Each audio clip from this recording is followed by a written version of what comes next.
그 삼일체 얘기 좀 나중에 좀 시간 살찌게 좀 하죠. 그것도 제가 너무 길어요. 간단하게 뭐 아니 산들님은 삼위일체를 인정하시는 거예요. 인정하시기 때문에 아니 그건 다 믿음의 영역이니까 인정할 뿐만 아니라 굉장히 중요해요. 이 삼위일체 고백이 기가 막힌 거예요. 왜냐하면 지금 계속 삼위일체에 대해서 이야기가 하니까. 틱나탄 스님도 기독교의 삼위일체 고백에 대해서는 감탄을 해요. 네, 아주 깊은 신비라고. 그래서 오히려 삼위일체를 교리로 말을 하면, 전에 교황이 그런 얘기를 한 적이 있었거든요. 교황이 삼위일체에 의해서 예수님은 신이시고 유일한 우리의 구세주고, 그랬을 때 틱나탄 스님이 뭐라고 하셨냐면, 교황님의 그 말씀은, 지금 교황님이 아니에요. 전에 교황님. 지금 교황님은 훨씬 더 보수적이죠. 지난번 교황님도 상당히 지금보다는 열려있는 분임에도 불구하고 어쩔 수 없나 봐요. 이 기독교 전통이라는 게. 이제 그런 비슷한 말씀도 하신 적이 있어요. 그러니까 교회를 생각해서 그랬을 수도 있고. 근데 틱나탄 스님이 하신 말씀이, 그 교황님의 말씀은 삼일체의 깊은 신비를 반영하지 못하는 것 같습니다. 이런 얘기를 한 적이 있어요. 네. 제가 직접 들은 건 아니고 그분의 그 책을 통해서 제가 이제 본 건데, 다인가? 네, 그 책인데. 예. 근데 어떻게 교황조차도 이해 못하는 걸 갖다가 일반 신도들 뭐 이해하라고 하고 그걸 갖다가 교리로서 하는 것은 좀 이상하잖아요. 교황이 이해 못하는 게 아니라 이제 교황도 어쩔 수 없이 그냥 이제 교회를 생각해서 그런 게 아닐까. 저는 그런 생각이 드는데. 하여튼 충분히 어떻게 보면 그래서 내가 그 댓글에 쓴 내용 보면은 그 목회자들이 충분히 이해 못하는 대부분의 제가 생각하기로는 추측입니다만 충분히 이해 못하고 하는 그 삼일체 교리가 과연 의미가 있는 그 교리로서 할 수 있는 것인가? 오히려 그로 인해 가지고 더 그 기독교의 그 폐해가 나타나지 않는 것인가 아니나 뭐 이런 얘기를 제가 댓글에 썼는데. 근데 그거는 그 성직자나 그런 사람들이 이해 못한다고 어떻게 얘기를 하시냐? 그 사람들이 내가 추측을 했는데 그 기독교 쪽 교리로 들어가면 가장 진짜 뭐 어떻게 보면 아주 그냥 기본적인 저기로 배우는 게 그런데. 근데 김경재 목사님이요. 제가 느끼긴 그래요. 저와 같은 관점으로 말씀하셨을 거예요. 그런데 또 거기는 어쨌든 간에 우리 또 예동하고 또 다른 그 교단이잖아요. 그분이 기장의 교단의 원로로 계신 목사님이고 정식 교단의 목사님이시고, 솔직히 말하면 우리는 교단으로부터 내쳐진 사람들이에요. 예. 터놓고 얘기하면 그런 거거든요. 저는 정규 교단으로부터 내쳐진 사람들이고, 우리는 그냥 이제 거기에서 말하자면 패거리고, 좋게 말하면 동아리고, 거기는 어쨌든 간에 정규 교단의 원로 목사로서 교회를 설립하신 분이에요. 이제 그런 점들, 장단점이 있죠. 장단점이 있는데. 아니, 근데 저번 니케아 종교 회의에서, 예수를 갖다 신격화하게 됨으로 인해가지고 삼일체에 기반이 닦여진 거 아니에요? 그리고 삼일체의 근데 그거는 좀 다릅니다.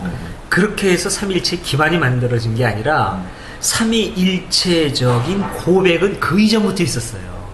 그 이전부터 쭉 삼위일체적인 고백이 있었는데, 이 삼위일체를 어떻게 해석해야 되느냐라고 하는 해석의 문제가 있는 거죠. 거기에 아리우스하고 아타나시우스하고 계속 부딪힌 거예요. 아리우스도 예수를 어떻게 해석했느냐면은, 그분은 우리랑은 완전히 다른 신의 아들이라는 건 고백을 해요. 그분도, 아리우스도. 근데 아리우스가 아타나시우스하고 다른 게 뭐냐면은, 아타나시우는 예수는 창조되지 않았다. 아들은 창조되지 않았다. 완전히 아버지와 완전히 하나의 본체다. 아리우스는 아들은 시작이 있다. 창조되었다. 근데 그 창조가 언제냐면 세상보다도 먼저예요. 아리우스도 세상보다도 먼저 창조돼. 이미 그리스도의 위치가 거기까지 올라갑니다. 그게 무슨 말이에요? 세상 창조 이전에 그 아들이 먼저 창조됐다는 거죠. 아들은 아버지로부터 와요. 처음에는 아버지만 있었어요. 아리우스에 의하면 아버지만, 그래야 완벽한 유일신이죠. 어떤 면에서는. 그런데 아들에 의해서 아버지에 의해서 아들이 창조된 거죠. 세상보다도 먼저. 예? 지금 우리가 보면 웃긴다는 생각도 들지만 옛날엔 그래요. 완전히 그렇게 놀려다가 짜맞추려고 그냥 그렇게 원래 신앙이라는 글쎄 아니 그렇지만 그런데 우리는 지금 세계관이 확 열린 세계관을 보니까 그렇죠. 그때 당시에는 세계관이라는 게 그런 게 없어요. 성경에서 의하면은 그때 당시의 세계의 역사는 한 2000년밖에 안 돼요. 2000년. 2000년의 역사밖에 없는 거고, 비행기를 타고 하늘을 올라가 봤습니까? 우주선 타고 우주는 그만두고, 이 100m도 못 올라가는 거예요. 바벨탑이라는 게 옛날에 보면은 요런 정도예요, 요런 정도. 옛날 바벨탑을 해가지고 이름을 꼭대기에 우리 이름을 하늘에 닿게내자. 그래가지고 하나님이 진노하잖아요. 이놈들이 그냥 한없이 높아지려고 그래. 그게 하늘을 찌를 듯한 게 아니라 요 정도 높인 거예요. 지구라트 인정. 지구라트 같은 거 높아봐야 4층 5층이에요. 그 당시 몇 천 년 전인데 근데 그걸 가지고 그렇게 하늘에 닿을 정 이름이 옛날에 화신백화점 3층짜리 보고 이런 거랑 똑같은 거죠. 그러던 세계였어요. 그러니까 세상이 어떻게 만들어졌는지 아무것도 모르는 거죠. 아버지에 의해서 아들이 먼저 창조되고 그 다음에 아들에 의해서 세상이 당연한 거죠. 그거는 그때 당시에는 그런 거 아주 합리적이에요. 아리우스의 주장도. 아타나시우스는 이제 그 삼위일체가 완전히 굳어지는 게 아니다. 예수님은 완벽한 하나님과 본체신데 어떻게 태어날 수 있느냐 이거 갖고 싸우던 거죠. 그러니까 그때 이미 삼위일체 교리 이전에 외수에 대한 어떤 그 경외심이라든가 이런 거는 거의 신적 반열에 올라간 거예요. 근데 굉장히 중요한 차이가 뭐가 있느냐면은 아리우스에 의하면 참 유일하고 그런 분이지만 그래도 하나님은 아니에요. 하나님하고 완전히 동등하신 분은 아니에요. 네, 하나님하고는 구별이 돼요.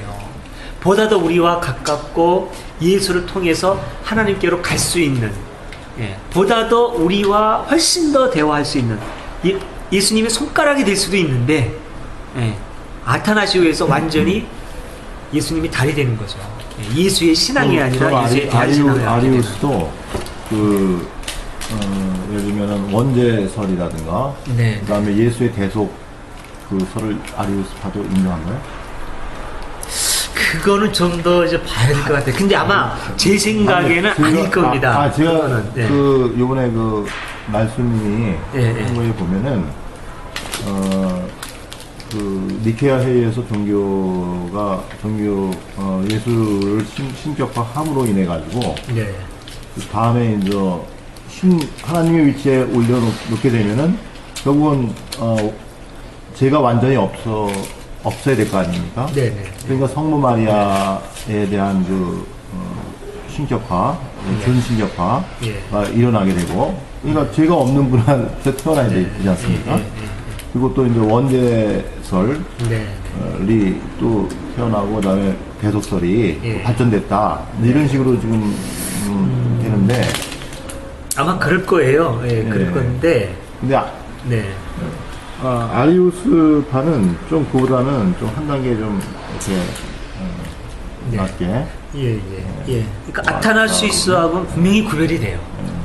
분명히 아타나시우스하고 구별이 되고 이렇게 완전한 하나님, 하나님과 하나. 그런 분은 창조되지 않고 이렇지는 않아요. 그렇죠. 그것 때문에 지금 이제 니케아 회의가 열렸던 거고, 근데 이제 그때도 이미 대세는 아타나시우스 쪽이 장악을 하고 있었다고 봐야 돼요. 그때도. 왜냐하면 이미 세가 아리우스가 많이 눌려 있었던 그 세거든요. 그때도. 그러니까 이미 그렇게 돼 있고, 어쨌든 그래도 그 이전까지는 굉장히 기독교가 역동적이고 다양했다는 거. 근데 니케아 회의 때 그 다양성과 역동성이 없어지면서 획일화로 갔다는 거. 이게 이제 비극인 거죠. 이게. 그리고 원죄설은 그거를 신학적으로 완벽하게 체계화시킨 사람은 아마 어거스틴일 겁니다. 맞아요. 그럼 어거스틴은 5세기 사람이죠? 5세기 맞을걸요? 490 몇 년인가? 400년대. 490 몇 년인가 아마 그럴 거예요. 그때 이제 완성이 됐을 텐데, 그것도 어쨌든 간에 그런 기초, 하여튼 그 모든 교리적인 기초를 어디서부터 다 꺼내오느냐면은 거의 바울한테서 다 꺼내와요, 그게. 근데 문제는 또 바울이 정말로 이 사람들이 꺼내와가지고 교리화한 그걸 얘기했느냐. 예, 우리는 날 때부터 죄인이었다. 죄를 안고 태어났다. 이런 고백이 과연 그 교리를 지지하느냐라고 하는 거는 또 짚어볼 문제예요. 근데 이제 이런 문제가 좀 있어요. 그러니까 이런 것들이 처음에는 교리가 아니라 철저하게 어떤 인간 실존에 대한 한계의 고백 이런 것일 수도 있는데 이거를 그냥 교리로 딱 묶어놓음으로 말미암아서 문제가 될 수 있는 거죠. 그리고 삼위일체라고 하는 거는 우선 그 삼위일체를 저는 이제 저도 처음에 이제 그 교리 삼위일체 교리에 대해서 굉장히 유감을 갖고 있었죠. 근데 제가 삼위일체에 대해서 이 굉장히 아름다운 고백이었겠구나라고 이제 느낀 거는 우선 두 가지 방향을 통해서예요. 하나는 이게 어쩌면 동양 철학에서 얘기하는 그 대각, 이 대각이라고 하는 게 우주의 이와 기가 한 사람 안에서 일체화될 때 대각을 하는 거거든요. 이 인물이. 이게 삼위일체의 적이에요, 이게. 예. 이거하고 힌두교에도 그런 게 있어요. 브라흐만이 우리만에 있는 아트만하고 그냥 연결이 되거든요. 브라흐만은 궁극자예요. 이 브라흐만이 내 안에 씨앗으로 와 있어요. 우주의 궁극 존재가. 근데 이걸 깨달으면은 이게 내 안에 있는 궁극자네. 딱 깨달으면 이 사람이 신이 되는 거예요. 신적 존재가 되는 거예요. 삼위일체적이죠, 이게. 기독교도 바로 그렇다는 거죠. 삼위일체 고백이 이렇게 됐다고 하고 이거를 제일 제가 느끼기엔 제일 잘 설명해 놓은 사람이 마이스터 에카르트예요. 우리가 공부할 겁니다, 이거. 이제 내년에. 근데 이 사람이 이걸 뭐라고 이제 뭐라고 설명을 하느냐면 아버지가 아들에게 성령을 보내주셔서 아들이 완전히 아버지의 뜻을 깨닫고 아버지와 하나가 됐다는 거죠. 성자의 탄생이에요. 예수. 예. 근데 문제는 아버지가 지금도 활동하신다는 거예요. 아버지가 아들에게 주었던 그 성령을 지금도 당신들의 아들들에게 줘요. 목타메라는 아들에게도 주고 소피스트라는 아들에게도 주고 그 소피스트도 아버지가 보내신 성령을 갖고 아버지의 뜻을 완벽하게 확 깨달아요. 그러면 성자가 또 탄생하는 거예요. 이게 예수가 되는 거예요. 작은.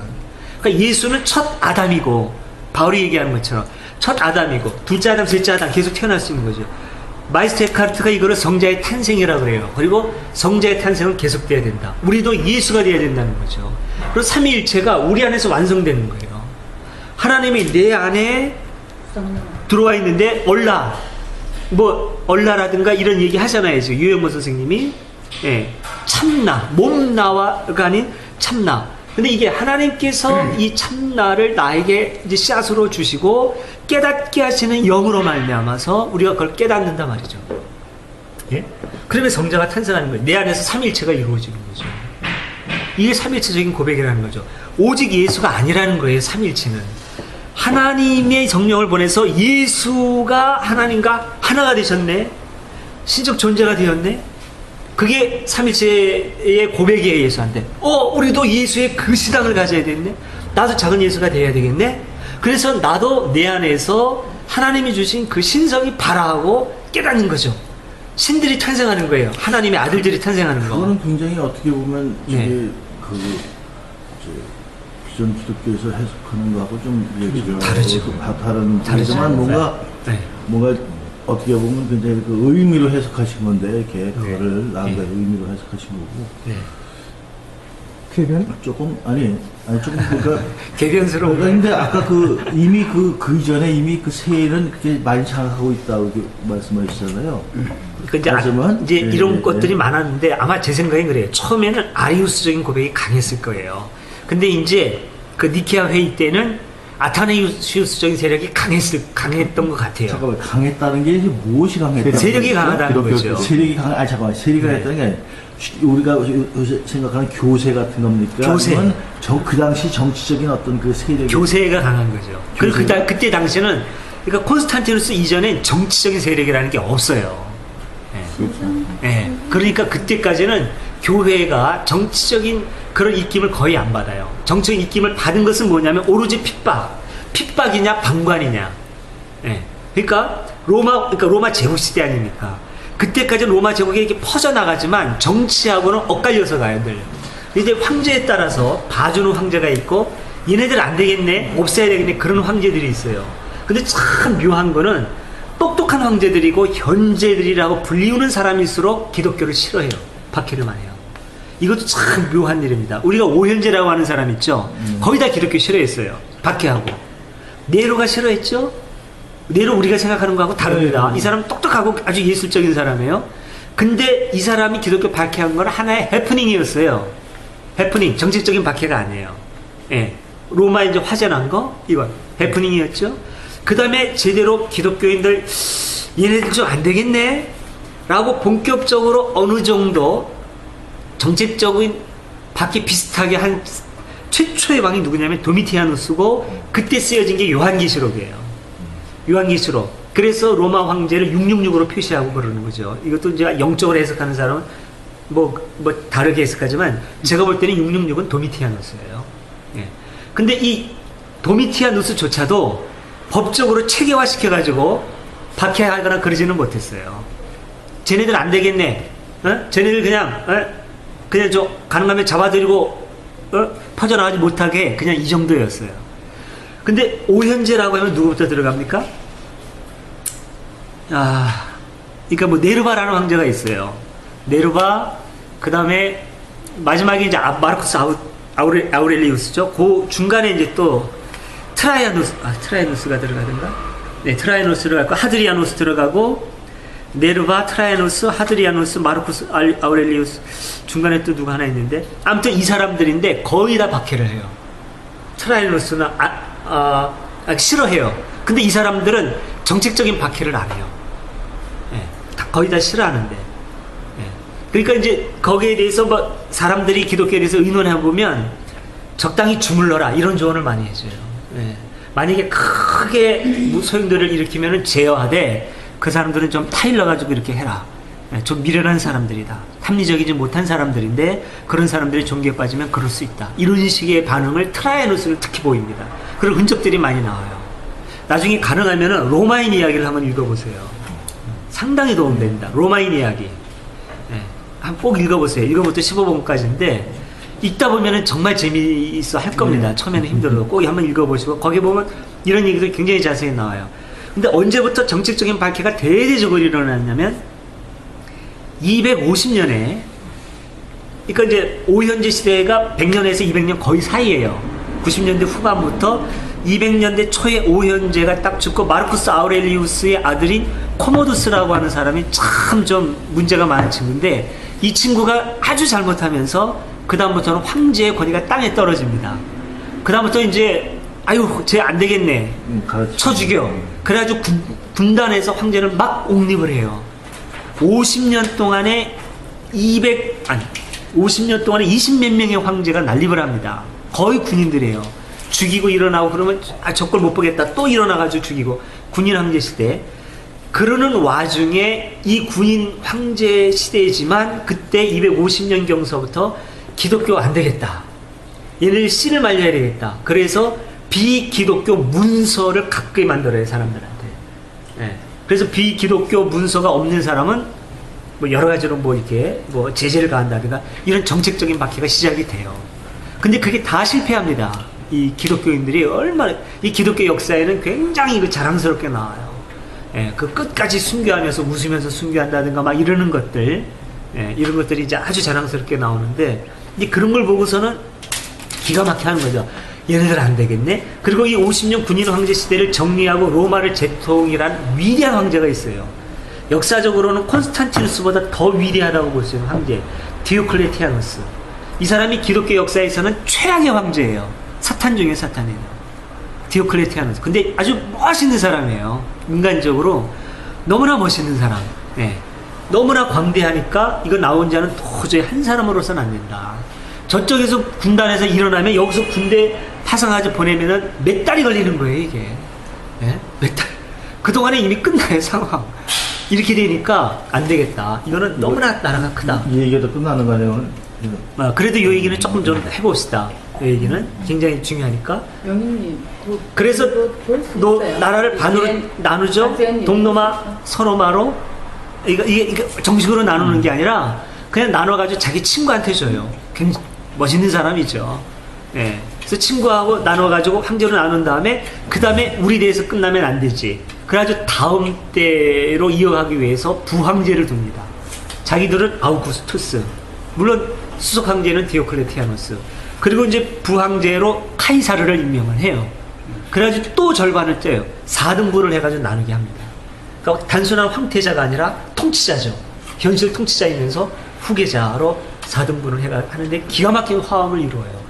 그 부황제 중에 하나가 콘스탄티누스의 아버지인 콘스탄티우스죠. 티우스예요. 그래서 그걸 보고 콘스탄티누스가 배우는 거예요. 디오클레티아누스 휘하에서 짠하고 배워가지고서는 정치를 배우는 거예요. 이 사람 기가 막힌 또 천재예요. 콘스탄티누스. 디오클레티아누스 멋있죠. 있는 동안 혼신의 힘을 당해서 모셔요. 근데 이 사람이 딱 느끼는 게 이거는 당대에서 끝날 일이다. 본성에 대한 거거든요. 이게 정치인들이 끝까지 나눠갖게 합니까? 안 되거든요. 그러니까 이 당시 혼란을 수습하는 것으로는 멋지고 괜찮은 방법이었지만 영속될 수 없다. 디오클레티아누스의 방법은 당대다. 그래서 20년 동안 혼란을 수습하는 것으로 제 역할을 하는 것으로 봐요. 콘스탄티누스는. 다음이 문제죠. 이거 굉장히 중요한 겁니다. 이거 다음이 문제예요. 그러면은 그 다음에 이 사람의 관심은 오로지 로마인 거예요. 로마를 살리는 게 목적이에요. 기독교 관심도 없어요. 이 사람 로마인입니다. 이 사람 철저한 로마인이에요. 로마를 살려야 되는데 이미 900년이 된 천년 제국이 역사적으로 별로 없잖아요. 이건 죽을 수밖에 없는 건데 살리고 싶은 거죠. 이 사랑스러운 로마, 나의 로마를 살리고 싶은데 어떻게 할 수 있을까? 이 방대한 제국, 이미 법이고 뭐고 다 무너졌어요. 이거 전체로 묶을 수 있는 힘이 뭔가? 종교밖에 없는 거거든요. 이거 오늘날에도 그렇고 옛날에도 그렇고 이거 전체를 하나로 묶을 수 있는 건 종교밖에 없는 거예요. 근데 어떤 종교? 로마교? 그리스 로마의 전통 종교? 이거는 다신교예요. 제우스 최고신이라고 하죠. 근데 최고신도 뭐 웃기는 짓도 해요. 뭐 인간 여자 뭐 강간도 하고 실수도 하고 화를 내가지고 그냥 막 불을 날려가지고 막 엉뚱한 짓도 하고 이러는 불완전한 존재예요. 더군다나 늘 제우스한테 하는 것도 아니고 사랑할 때는 에로스한테 기도하고 전쟁할 때는 마르스한테 기도하고 바다로 나가면 포세이돈한테 기도하고 여러 신 중에 하나일 뿐이에요. 전체 통일 안 되는 거예요. 이거 그러면 도대체 뭐가 있을까? 그때 이제 본 게 뭐냐면 눌러도 다시 일어나는 오뚜기 같은 종교. 200년 동안 눌러봤어요. 아니 300년 동안 눌러봤어요. 거대한 로마 제국의 힘으로. 그래도 안 눌러지는 저 종교. 사실 굉장히 싫지만 마음에 안 들지만 콘스탄티누스가 로마 정통인간들의 사고방식으로는 기독교 이거 좋아할 수가 없는 거예요. 저도 싫은데 그 제가 하잖아요. 안티들한테 제발 기독교 죽일 수만 있으면 죽여달라. 예동이 죽어도 좋다 그럴 정도로 저도 기독교 싫어요. 기독교라는 종교는 태생부터 예수를 배반한 종교지 예수의 종교가 아니니까. 저희가 중요한 건 예수지 기독교가 아니거든요. 그러니까 저도 그래요. 이 기독교 죽일 수 있으면 죽이고 싶어요. 저도. 그러니까 어쨌든 이 기독교 이거 너무 싫지만 제국을 하나로 묶을 수 있는 힘 이거밖에 없다는 생각을 한 거예요. 이 사람 아주 기가 막힌 천재이죠. 그리고 교활한 사람이에요. 그러니까 다 불러 모은 겁니다. 자기 아버지나 마찬가지예요. 디오클레티아누스가 그렇게 싫어했는데 말살시키려고 했는데 자기도 그러고 싶었죠. 근데 탁 불러가지고 자기도 크리스찬인 것처럼 하면서 하나님께서 만들어주신 교회가 갈라져서야 되겠습니까? 교회도 하나가 되고 제국도 하나 되고 로마 제국도 이거 하나님이 세워주셔서 우리의 제국입니다. 주교들이 그 사람 연설 듣고 눈물을 흘려요. 이 소서 콘스탄티누스에 나오는 얘기입니다. 다 눈물을 흘리고 이 사람 아주 구세주로 생각을 하는 거죠. 그렇게 해가지고 그러니까 교회가 싸우면 안 됩니다. 하나로 만들어 주세요. 그리고 뒤에서 하는데 아리우스가 가지고 가는 완전히 하나가 안 돼요. 완전히 하나가 되려면 이론이 없어야 돼요. 의심의 여지가 없어야 돼요. 완벽한 그러니까 기독교에 의하면 아마 콘스탄티누스도 그건 불만이었을지 몰라요. 로마 황제가 신이 되면 좋겠는데 그 기독교는 그게 안 돼요. 신이 안 됩니다. 이거는 너무나 명백해요. 대신 그 완벽한 신이 절대 권위를 주면 돼요. 근데 기독교는 그게 가능해요. 바울도 그걸 썼거든요. 모든 권력은 위로부터 난다. 이건 김종필도 나중에 써먹은 거예요. 이거 역사죠. 그러니까 이런 식으로 해주는 부시사서 한 게 그 힘이 필요한 거죠. 그러니까 신을 예수를 절대화하고 기독교를 유일 종교로 만들면 로마 황제도 신적 권위, 왕권 신수설이 만들어지는 거예요. 말하자면 왕권 신수설이라는 말 자체는 비록 후대에 만들어졌다 하더라도 그야말로 왕권은 유일 절대신인 하나님이, 여호와 하나님이 주신 권위가 되는 거예요. 이거 누가 넘봅니까? 이거 넘보면은 그 다음부터는 저놈이 신의 권위를 졸업했다, 그리스도의 군사들이 하면 다 몰려올 겁니다. 지구상에서. 이렇게 되는 거예요. 이게 이렇게 해서 이제 그 콘스탄티누스가 기독교하고 손을 잡은 거죠. 완전히 정치적인 책략이에요. 이거 기가 막힌 겁니다. 이 기독교 역사를 보면. 예. 신학자들이 연구하고 연구해 보니까 이게 옳아서 온 게 아니고 이렇게 된 건데, 그러니까 지금 용의님에 대해서 거기에 대한 인식은 있는 거죠. 이거 참 이게 계속 우리 속고 있는데 지금도 이거 짚어야 되냐, 지금 그거 보시는 건데, 그런데 그거는 맞는데 이 기독교라는 게 참 이래서 문제예요. 모든 교리화되기 이전의 고백은 너무 아름다운 고백에서 출발할 수 있었다는 거예요. 이게 저도 딜레마인 거예요. 이게 저도 부활이라는 것도 이 사람들이 체험한 부활 체험은 이런 시체가 벌떡 일어나는 이런 엉뚱한 거하고는 다른 거거든요. 예. 그리스도의 말씀과 삶이 없어질 수가 없는 거예요. 우리 마음에 그냥 숨 쉬는 거죠. 그분의 하신 말씀과 그분의 삶이. 이게 이제 부활신앙으로 연결돼서 나중에 지태가 일어난 걸로 연결됐는데, 그거는 고약하지만 이걸로 사람들 얽어매는 건 곤란하지만 그 고백, 이 고백, 처음의 고백을 놓고 보면은 기독교 교리 중에 의미 없는 게 거의 없어요. 또 이렇게 된다고요. 이게 이렇게 돼가는 거예요. 이게. 근데 이제 그 삼일체에 대한 거는 제가 한번 이제 올려보겠고, 우리도 지금 요거는 좀 명확하게 할 필요가 있습니다. 삼일체라는 교리, 그리고 이제 니케아 신조, 그게 어떻게 해서 어떤 과정을 통해서 이렇게 넘어왔다. 구체적인 내용은 잘 몰라도 구체적인 내용은 저도 잊어버려요. 봐도 또 그 복잡한 거 다 압니까? 그러나 역사적인 맥, 어떤 의도로 그렇게 된 거냐라고 하는 큰 맥은 우리가 잡고 있을 필요가 있어요. 그래야 기독교의 진수를 우리가 놓치지 않고, 예수 정신의 진수를 놓치지 않으면서도 현실 기독교가 갖고 있는 그 뭐라 그럴까요? 예? 그 완고한 그 교리의 허점이 무엇인지를 제대로 볼 수가 있는 거죠. 하나하나 구체적인 상황은 몰라도 돼요. 근데 저 좋은 말씀이신 것 같아요. 왜냐하면 우리가 이제 저도 이제 어렸을 때 아주 어렸을 때는 아닌데 중학교 때 기독교를 접하게 됐는데, 그러면 가보니까 저한테도 그 두 가지가 있는 것 같아요. 하나는 이렇게 동화 같고, 저는 이제 교리화되기 이전에 어떤 그 부활이라든가, 네. 이런 모습들하고, 또 하나는 제가 교회 다니면서 염증을 느꼈던 그 후에 어떤 그것들이 뭐 안식이고 부활이고 사랑이고 모든 것이 다 이제 교리로 이렇게 변질되는 그 두 가지 모습이 있는 것 같아요. 네. 예. 그러니까 참 그게 그래요. 기독교 완전히 미워할 수도 없고. 네, 맞아요. 아니 그것 때문에 어떻게 보면 그것 때문에 애착을 갖고 있는 것 같아요. 거기 나와 있는 것 같아요. 하여튼 전 소설 콘스탄티누스, 이게 참 자기 선전하는 게 낯간지러운 거지만, 전 소설 콘스탄티누스는 좀 여러분이 보시도록 진짜 권하고 싶어요. 거기에 제 모든 땀이 거기 지금 들어가 있고, 이런 것들이 다 들어가 있고, 제 모든 고뇌가 거기 녹아 있어요. 네, 오늘날 제가 왜 이런 모습을 갖고 있는지, 기독교에 대해서 극도로 분노하면서도 또 이제 사람들이 그걸 느낄 겁니다. 어떤 그 애정, 놓을 수 없는 애정 같은 것도 이제 갖고 있는 걸 이제 양면성을 이제 볼 수 있을 텐데, 그런 고민의 흔적도 거기에는 사실 다 담겨 있어요. 그 그라쿠스라고 하는 인물이라든가.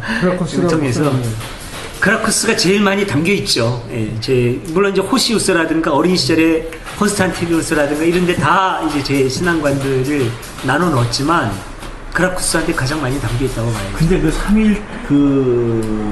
지금 삼일체 교리를 예. 제가 어느 최소한나 전에 그거를 말씀은 정식 교리를 만들 때 쉽게 말하자면 그 다른 이견들을 주기 위해서 뒤에 말하면 칼을 뒤에 통과시키는 그 교리라고 제가 들었는데, 그게 어떤 말이, 제가 그런 말을 어디서 읽었는지 같은 그런 기억이 나요? 아니 그거는 그러니까 삼일체 교리 자체는 완전히 정립된 게 한 6세기? 그죠? 6세기 정도에 완전 정리이 됐는데, 네. 니케아라고 하는 말 자체가 정해진 거는 좀 더 후대죠. 네, 이제 6세기 정도인데, 이제 그, 니케아 종교 회의 때, 당시에 그 예수의 신성에 대해서 그 논했단 말이에요. 거기서 아리우스파가 이제 완전히 거기서 패퇴를 한 거 아니에요. 네? 그때 이제 그 좀 협박 비슷한, 그리고 아리우스를 쫓는 사람, 비난하지 않으면, 그래서 하여튼 뭐가 추방을 그래서 이제 한다거나 뭐 이런 삼일체 제가 여호와의 증에 잠시 있었는데 중학교 때 거기서 말하면 삼일체는 칼로 협박해서 지금 하는 교리다. 그러니까 그 칼이라는 게 뭐 진짜 칼은 아니고 무력으로 협박했다는 그런 의미일 거예요.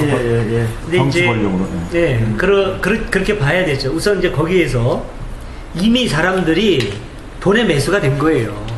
그러니까 콘스탄티누스가 그 니케라고 하는 게 거기 콘스탄티누스의 별장이 있는데요.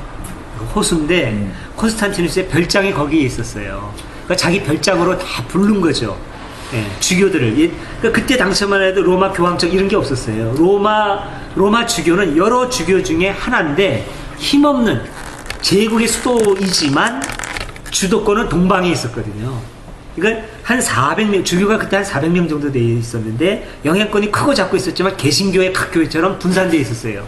가톨릭적인 게 아니라 말하자면 개신교처럼 그렇게 이 교회 저 교회 뭐 순복음교회 영락교회 이런 식으로 쫙 나눠진 큰 교회의 하나의 뭐랄까 지금 노회나 총회처럼 그런 교회 집단의 하나 어느 지역 뭐 서울로에 하는 것처럼 서울 지역의 주교 뭐 인천 주교 뭐 수원 주교 이런 식으로 쭉쭉쭉 나눠진 게 한 400여 개 지역의 주교들이 있었어요. 그 중에 거의 대부분이 동쪽에 있었습니다. 로마는 이 서쪽엔 별로 없었어요.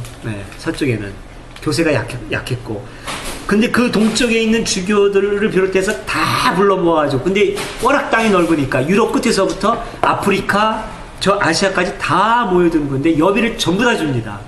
왕복여비 다 내주고 그 다음에 없는 동안에 비어있을 때 교회가 굴러가기 위해서 필요한 운영비까지 다 내줘요 이 사람이. 그 저기 콘스탄티누스가 돈은 많겠죠. 전쟁하면서 그동안에 제국을 다 통일했으니까 전리품만 해도 어마어마할 거고. 그런 건 아니지. 그건 종교뿐만이 아니고. 그러니까 이미 돈의 매수가 됐죠. 그래가지고 이제 공짜로 막 먹고 이런단 말이죠. 그런 상태에서 디오클레스티아났을 때 뭐 그냥 고문당해가지고 눈이 빠진 사람, 뭐 손이 잘 별 사람 다 있는데 그 사람에 대해서 로마 황제가 하나님의 은총으로 우리가 모여서 이렇게 하고 나니까 완전히 그냥 감복을 한 거죠. 이미 끝장난 거예요 분위기적으로. 근데 거기에서 이제 몇 명, 호시우스를 비롯해서, 호시우스가 결정적인 책사예요. 호시우스는 이제 실존 인물이거든요. 그라쿠스는 이제 설정 인물이지만, 이 호시우스라고 하는 책사, 이 사람이 코르도바 주교예요. 실제로.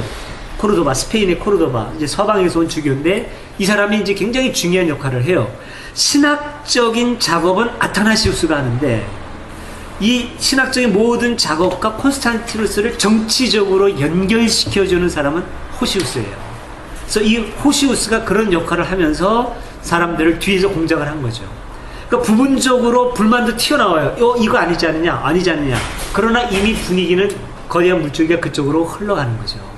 나중에 도장을 찍고 사인하는데 주교 중에 거부한 사람이 딱 2명이에요. 리비아 주교 2명. 물론 추방됐죠, 이 사람. 소속 콘스탄티누스도 그대로 나옵니다, 이거 다. 거기에 이제 주교가 아니지만 같이 이제 추방되는 인물로 이제 그 장로, 아리우스는 주교는 아니었어요. 그래서 합의 3명인가요? 그래서 합의 3명 걸로 나오죠. 제가 그렇게, 그건 이제 설정된 건데, 주교는 리비아 주교 2명이 추방을 당해요. 이렇게 이제 그 상황이 됩니다. 그러니까 칼로 그랬다는 말의 의미는 그런 의미일 거고, 나중에 그 이후로 안 믿으면 너 죽인다. 직접적인 칼을 드는 일이 일어날 수는 있겠죠. 그러나 니케아에서 그런 일이 벌어지지는 않았고, 이제 드러난 자료에 의하면. 아니 죽이고 이런 것은 없었고 이제 그러니까 완전 이게 매수네. 매수된 거죠. 매수도 협박도 있었고. 저는 그게 이해가 돼요. 예를 들어 뭐 왕조 아니 그 예를 들어 뭐 정치에도 그런 것들이 있고 지금 현재도 그런 것들이 있잖아요. 응? 지금도 있죠. 한나라당, 아니, 근데 예를 들어 아니, 야당, 여당 이렇게 생각해보세요. 나는 누가 지금 권력을 그걸 잡고 좀 크게 그걸 령 말고, 이건, 변선한 교수님, 다 쫓아내는 거. 그거는- 이런 거하고 비슷한 거죠. 그럼 그게 안 그럴 때가 언제 있었나요? 그게 다 그렇지. 응. 김홍도가 이제 막대한 자금으로 이제 풀어가지고 그 당시에 좀 그랬을 거잖아. 전선한 교수님 그 형식은 취해야 되니까. 예, 어쨌든 간에 뭐 우리가 얘기 너무 많이 한 것 같습니다. 이렇게 좀 적고요. 삼위일체론에 대한 네, 역시 길어지네요. 아니, 이제 한번 제가 나중에 아니 그러면은 예, 역시 한 10분 시간이 많이 갔지만 한번 쭉 읽어보시고 나누도록 하겠습니다. 예. 예, 본문 나누기 시작하겠습니다. 느낀 점이라든지 예, 뭐 궁금한 점이라도 있으면 예, 처음에 말씀해 주시기 바랍니다. 한번 이렇게 설명해 주시잖아요. 예, 지금 이제 안식일을 주제로 한 내용, 마태, 마가, 누가 이제 세 복음, 공관복음서에 대해 다 나오는데요. 예수님이 안식일의 주인이다 라고 하는 어떤 그 선언이 나오는 말씀이 다 나오고, 그 다음에 이제 그 병자를 고치는 장면이 나오죠. 근데 이게 역시 그 안식일에 이 일이 일어나면서 이제 문제가 되고, 예수님이 안식일을 어떻게 보시는지 이제 그 설명을 해주고 있습니다. 그 다음에 이제 이거는 공관복음서의 그 서로 간의 그 관점이 일치한다고 볼 수는 없는데, 그 이후에 예수님에 대한 어떤 그 증언들, 이런 일을 하시는, 감히 안식일 날의 전통적인 해석을 뒤집어 엎는 이런 해석을 감히 하시는 저분이 누구냐라고 하는 어떤 증언에 대한 말씀이 마태복음하고 마르코 복음에는 나옵니다. 마태, 마가에. 누가에는 이제 이 부분이 좀 이제 빠져 있고, 근데 이제 이 부분은 마태하고 마가가 상당히 좀 개성이 강하게 좀 나오지요. 안식일에 대한 말씀하고 그다음에 병 고치는 내용은 이제 세 복음서가 거의 유사하게 나오는데, 물론 이제 특징이 있기는 있습니다. 각 복음서마다. 그래서 이제 이런 배경, 뭐 표면적인 배경입니다만 배경을 염두에 두시면서 좀 말씀을 나눠보면 좋겠습니다.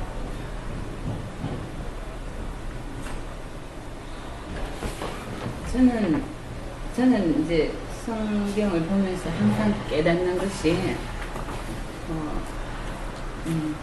예수님이 말씀하신 어떤 그 단어의 뜻도 다르다는 것을 많이 느끼거든요.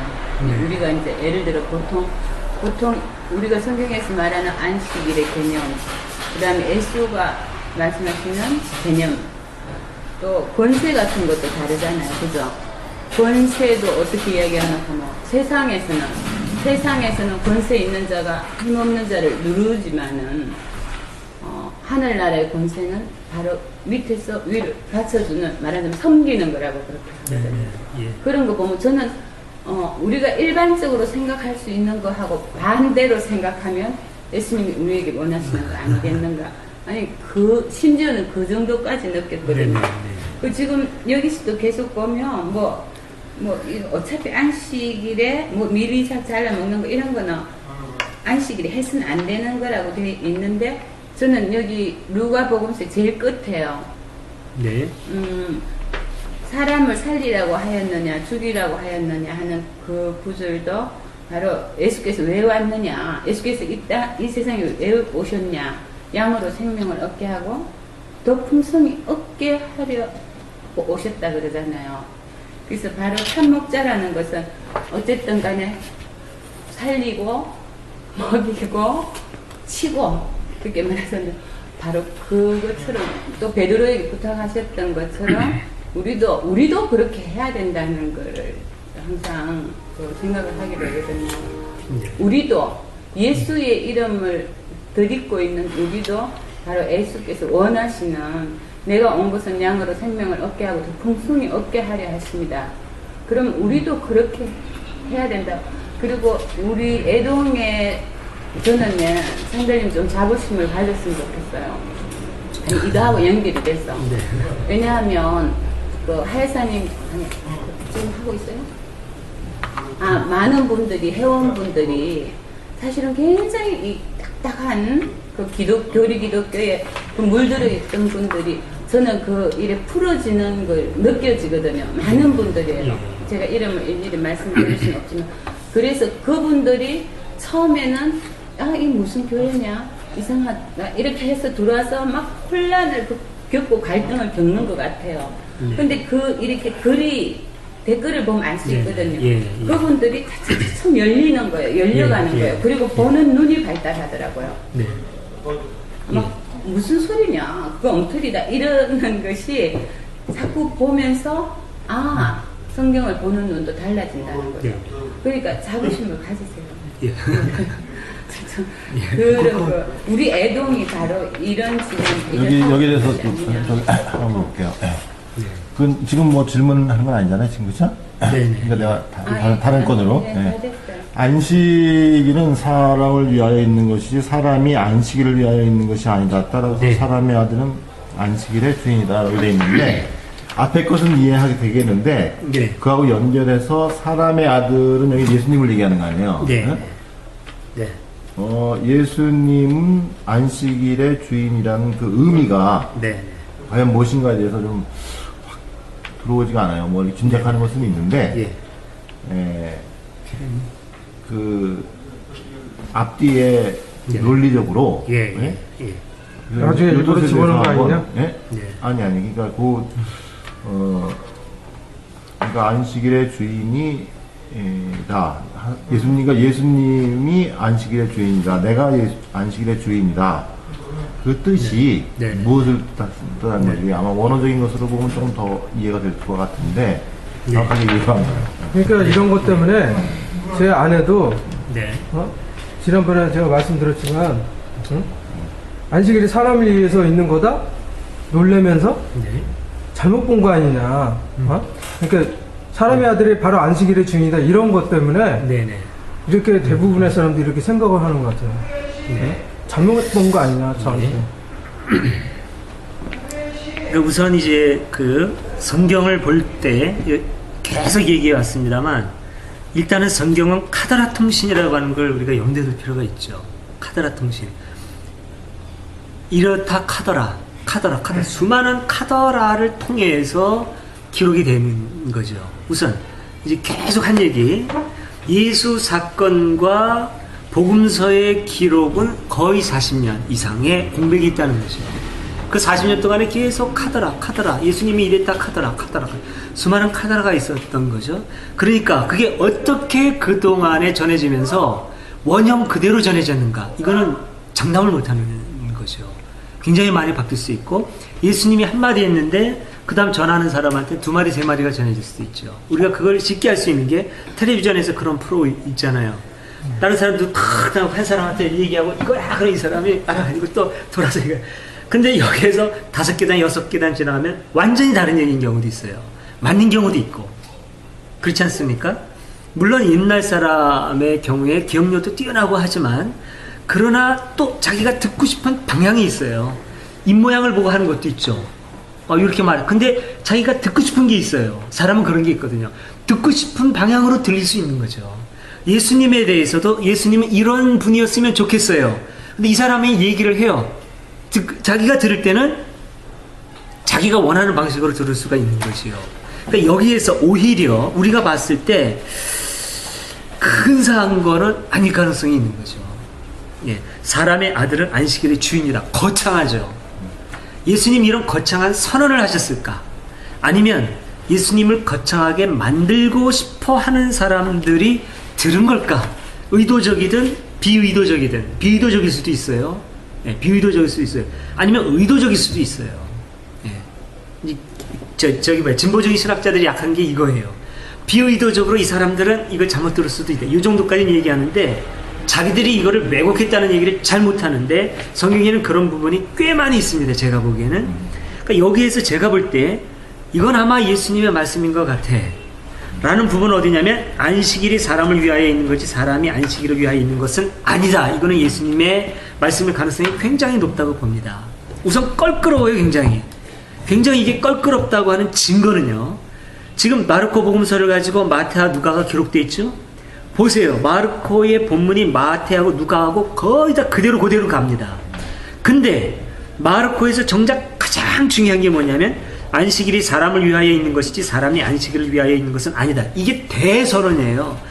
너무너무 중요해요. 이거를 찾아보세요. 마태하고 누가에. 한번 찾아보십시오. 이 중요한 게 마태 누가에 다 빠져 있어요. 다. 그렇죠? 다 빠져 있죠? 근데 그 다음 거 사람의 아들은 또한 안식일의 주인이다. 요거는 어떻습니까? 다 들어있어요. 다 들어있죠. 요거는 교회가 이미 조직화되어 있어요. 예수를 중심으로 한 교회들입니다. 다. 예수를 어떻게든지 구세주로 고백하고 높이고 싶으면 아직까지 이게 예수가 신이다 그런 얘기까지는 아니에요. 이런 건 다 들어있어요. 근데 안식일이 사람을 위하여 있는 것이지 사람이 안식일을 위하여 있는 것이 아니다. 이거는요 굉장히 비조직적이고 조직의 입장에서는 안 좋은 얘기예요. 네? 조직을 떠나도 괜찮다는 사람이 중심이야. 사람이 종교 조직체보다 안식보다도 사람이 중요해. 그러면 뭐 하자는 얘기입니까? 안식일 날 모여서 조직체를 만들고 이루고 싶어하는 사람들한테 아니야. 사람한테 무한한 자유를 주는 대신에 이런 것은 굉장히 조직의 해로운 발언이라는 거죠. 요게 근데 마태 누가에 왜 빠졌느냐는 겁니다. 마가에 들어가 있는데 우리가 지금 보면은 이건 누가 연구해봐도 웬만큼 문맥을 아는 사람이 연구하면 여기에 핵심은 안식일에 대한 이 선언이구나 알 수 있어요. 웬만하면. 논문 공부하는 고3한테 여기서 제일 중요한 문장 찾아내라고 해도 요거 찾아낼 겁니다. 제대로 공부하는 아이들은. 마태 누가에 다 빠져있어요. 왜 그랬겠느냐는 거죠. 어떻게 보면 이 사람 기록자들이 지금 순수하지 않은 것일 수 있어요. 예수님의 말씀에 전하는데 충실하기보다는 자기가 듣고 싶은 거, 전하고 싶은 거, 교회에서 하고 싶은 얘기 그걸 하고 있는 거죠. 어찌 보면 고약하죠. 근데 또 이걸 긍정적인 시각에서 볼까요? 이 사람들은 지금 자유로운 거예요. 왜냐하면 이게 하나님의 말씀인데 우리가 감히 이거 바꿔도 되는 거야? 이런 두려움이 없는 거예요. 없으니까 감히 이거를 빼죠. 예? 다가오기 먼저 써야겠는데 이게 하나님이 1.1회까지도 그 소리하면 안 되는 영감으로 주신 말씀이야. 그럼 어떻게 뺍니까 이거? 마태하고 누가는 적어도 단정 지을 수 있는 건 뭐냐면 마태와 누가의 기록자는 마르코에서 이거를 과감하게 뺐다는 것은 뭐냐면 적어도 마르코 복음서에 대해서 하나님의 1.1획도 오류가 없는 영감으로 쓰여진 말씀으로 인정하지 않았다는 명백한 증거입니다. 이게 자유로웠다는 얘기가 돼요. 적어도 기록이 있어서 이런 자유로움은 우리가 배워야 되죠. 근데 이 사람의 자유로움에서 흘러나오는 우리가 또한 놓치지 말아야 될 점은 뭐냐면 그 자유로움이라는 게 결국은 그렇게 해서 매이지는 않았는데 어떻게든지 우리 교회의 메시지를 우리가 어떻게 하면 저 효과적으로 전할 수 있을까? 이런 생각도 갖고 있다는 거죠. 성경에 대한 목매는 그런 거 없어요. 오히려 이걸 통해서 내 교회를 어떻게 하면 든든히 여길까? 이런 생각을 갖고 있는 거죠. 말하자면 성경은 이때 당시에 성경이라고 하는 것도 정해져 있지도 않았어요. 구약조차도 AD 90년에 정해졌다 그랬죠. 신약은 397년 한참 후입니다. 자기들이 만들어진 이 글이 성경이 될 거라 꿈에도 생각 못했을 겁니다. 우선 당장 이제 어떻게 하면은 예수님의 이 좋은 말씀을 나눌까 이게 성경? 그런 줄 알았으면 겁이 나서 기록 이렇게 못했을걸요? 그런 점에서 보면 조금 아까 말씀하신 거 좀 어긋나는 거 아니에요? 어떻게, 그때 이것이 정경으로 손해되지 않았을 시대에 네. 그리고 그러니까 말하자면 여기서 이걸 뺐다. 네. 이것은 어떻게 보면 굉장히 제가 알기로는 우리 마가가 오히려 좀 더 이렇게 좀 나을 것과 같다 그럴까요? 네네. 그렇죠. 네. 거기서 큐자료에 가장 가깝다고 이렇게 연구들. 큐는 이제 마가는 별도의 자료고. 그러니까 그래도 가까운 거. 네네. 그런 거로 이렇게 제가 좀 알고 있었는데. 그래서 이렇게 말씀하시면 여기서 거꾸로 말하면 여기서 뺀 게 아니라 네. 여기 이것이 앞이었다면 이것에다 더한 것일 수도 있잖아요. 아니, 그건 아니에요. 그러니까 더한 것도 있죠. 마태 보면은 마가에 아니, 더한 게 분명히 있는데 마가에 있는 거를 베낀 흔적은 명백하잖아요. 마가가 먼저거든요. 그거는 학자들이 다 동의하는 겁니다. 그러니까 마가를 마태하고 누가가 베낀 건 틀림없어요. 근데 이제 자기 개성을 막 덧붙여서 베끼고 이렇게 하는 거죠. 네. 분량이 더 많잖아요. 보통 누가나 마태가 마가보다 많아요. 덧붙인 게 있어요. 네. 근데 중요한 거, 명백하게 중요한 걸 빼지는 않아요. 긴급 질문인데요. 네. 이게 보수 진보를 막론하고 네. 마가복음 집필 그 연대 네, 그걸 네. 다 인정하는 건가요? 그렇지 않죠. 아주 극보수는 그 인정 안 하죠. 안 하는 데도 있을 수 있죠. 북보시는 뭐라고 예, 예. 마가가 순서대로 했다고 아직까지 마가가- 생각하는 사람도 아마 있을 겁니다. 네? 첫 순서대로 마태, 마가, 누가, 요한 이렇게 그렇게 생각하는 초창기에 그런 사람들이 있었어요. 있어요? 지금 현재 교회에서? 지금도 있을 수 있지 않을까요? 아니 있을 목사님들이 것 아니고 같은데. 신학자들 보수 쪽에 속하는 신학자들. 극보수라면 있을 수도 있겠죠. 제가 보기에는 거의 뭐 마가가 근데 거의 없을 겁니다. 네, 마가가 우선 그거는 그 뒤에 10년 뒤에 사당동 총신 마태하고 그쪽에서 사당동 총신도 이거는 알아요. 거기는 사당동 총신보다 더 보수적인 데가 있어요. 그야말로 학문적인 거는 그냥 다 때려치고 그런 데가 있어요. 그런 데서는 그렇게 주장할 수도 있죠. 학문적인 영역에서 네. 여쭤보는 거예요. 네? 보시냐? 아니 고신도 그렇지는 않고 제대로 된 신학교 말고 네. 뭐 하여튼 이상하게 목사 몇 명이서 만들어놓은 이런 신학교나 이런 데 있어요. 아 그러면 학문적인 영역에서는 이거는 공통된 견해네요, 그러면. 거의 공통된 견해죠. 예, 초창기는 마가보다 마태가 먼저 쓰여졌다고 생각을 했어요. 예, 이게 이런 그 어떤 성서 비교 연구 같은 게 없었을 때 오래전에 몇천 년 아니 그러니까 몇천 년이 아니고 천 몇백 년 전에 이런 초창기에는 그렇게 돼 있었죠. 그러니까- 이 성경이 네. 만들어지고 나서 한참 후에는 네. 마태가 가장 권위 있는 거라고 봤어요. 그러니까 저 같은 경우도 고등학교 때부터 성경 통독하기 시작했는데 네. 어떻게 보면 이게 위험한 거는 왜냐하면 기존 보수 교단 쪽에서는 네. 왜냐하면 제가 이 구절을 보고서 아까 말씀하신 C가 돼가지고 네. 요한일서 보면은 사랑이라는 게 네. 눈에 안 보이는 하나님보다 눈에 보이는 사람 사랑하지 못하면서 그 거짓말이라는 얘기가 나오잖아요. 네. 그러니까 이게 저한테 돼가지고 방언했던 것 같아요. 저는 요 구절 때문에 그래요. 사람이 안식을 위해서 있는 거다. 그러니까 다른 데는 근데 그러면 소피님은 그럼 이해를 창세기에서 쭉 이렇게 이제 그다음에 7일째 제7일이 되는 안식하라. 안식일의 개념이 제대로 안 돼 있어요. 뭐냐면 안식일은 분명히 구약에서 하나님께서 안식일은 뭐냐면 내가 사람들에게 복을 주시기 위해서 제정한 날이에요.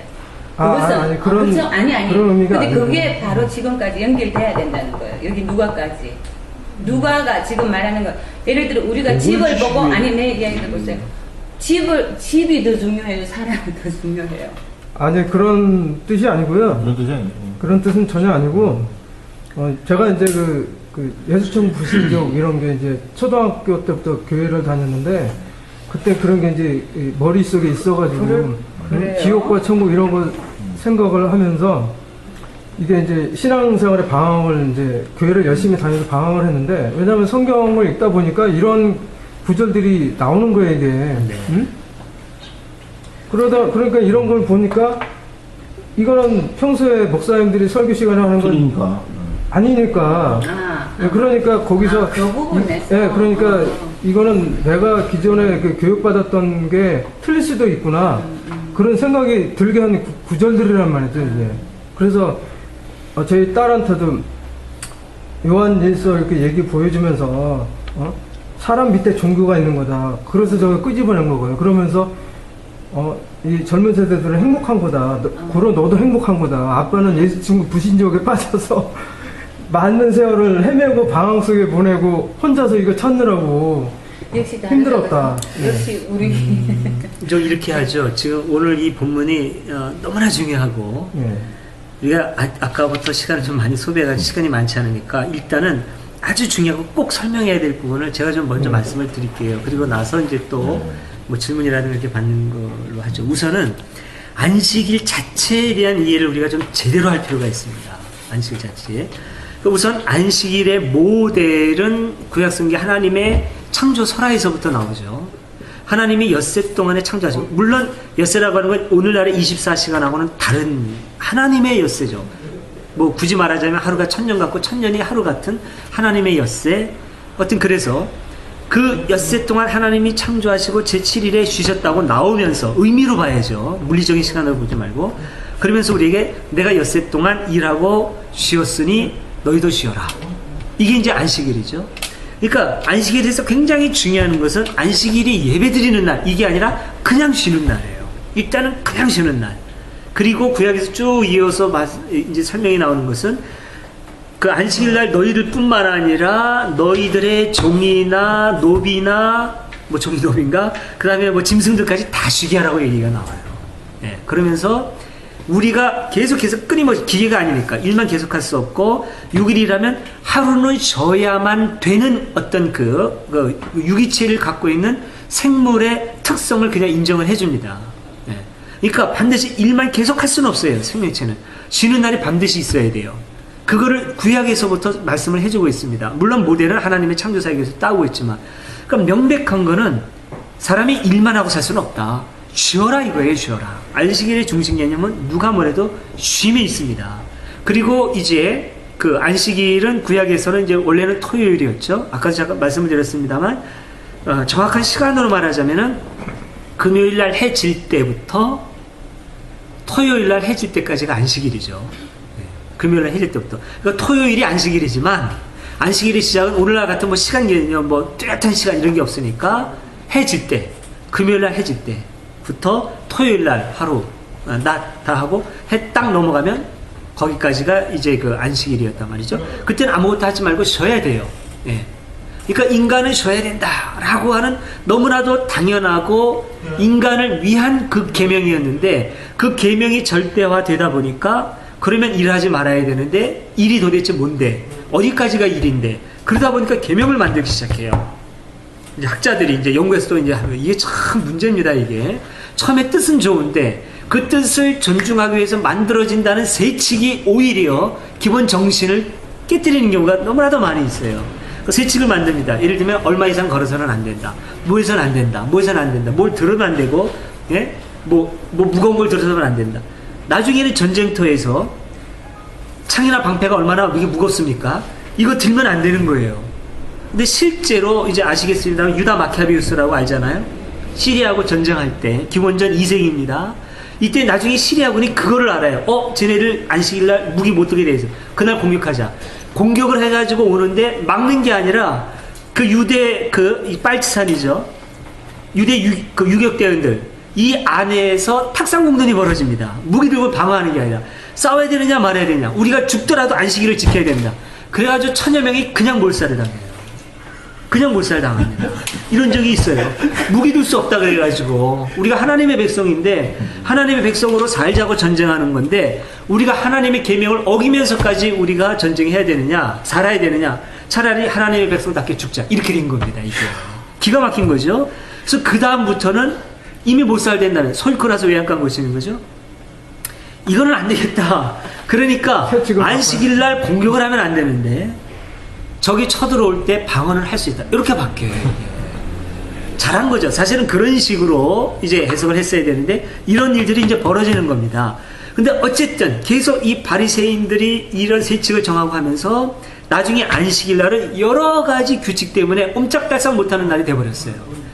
편히 쉬는 게 아니라 우리가 이제 움직이면 안 되는 거야. 문 밖에 잠못 나가면 안 되고. 용어로 50개. 뭐 이런 식이 된 거죠. 걸리면은 안 되는 이런 날이 된 거예요. 네, 이렇게 된 거죠. 편히 쉬는 날이 아니라 조심하는 날.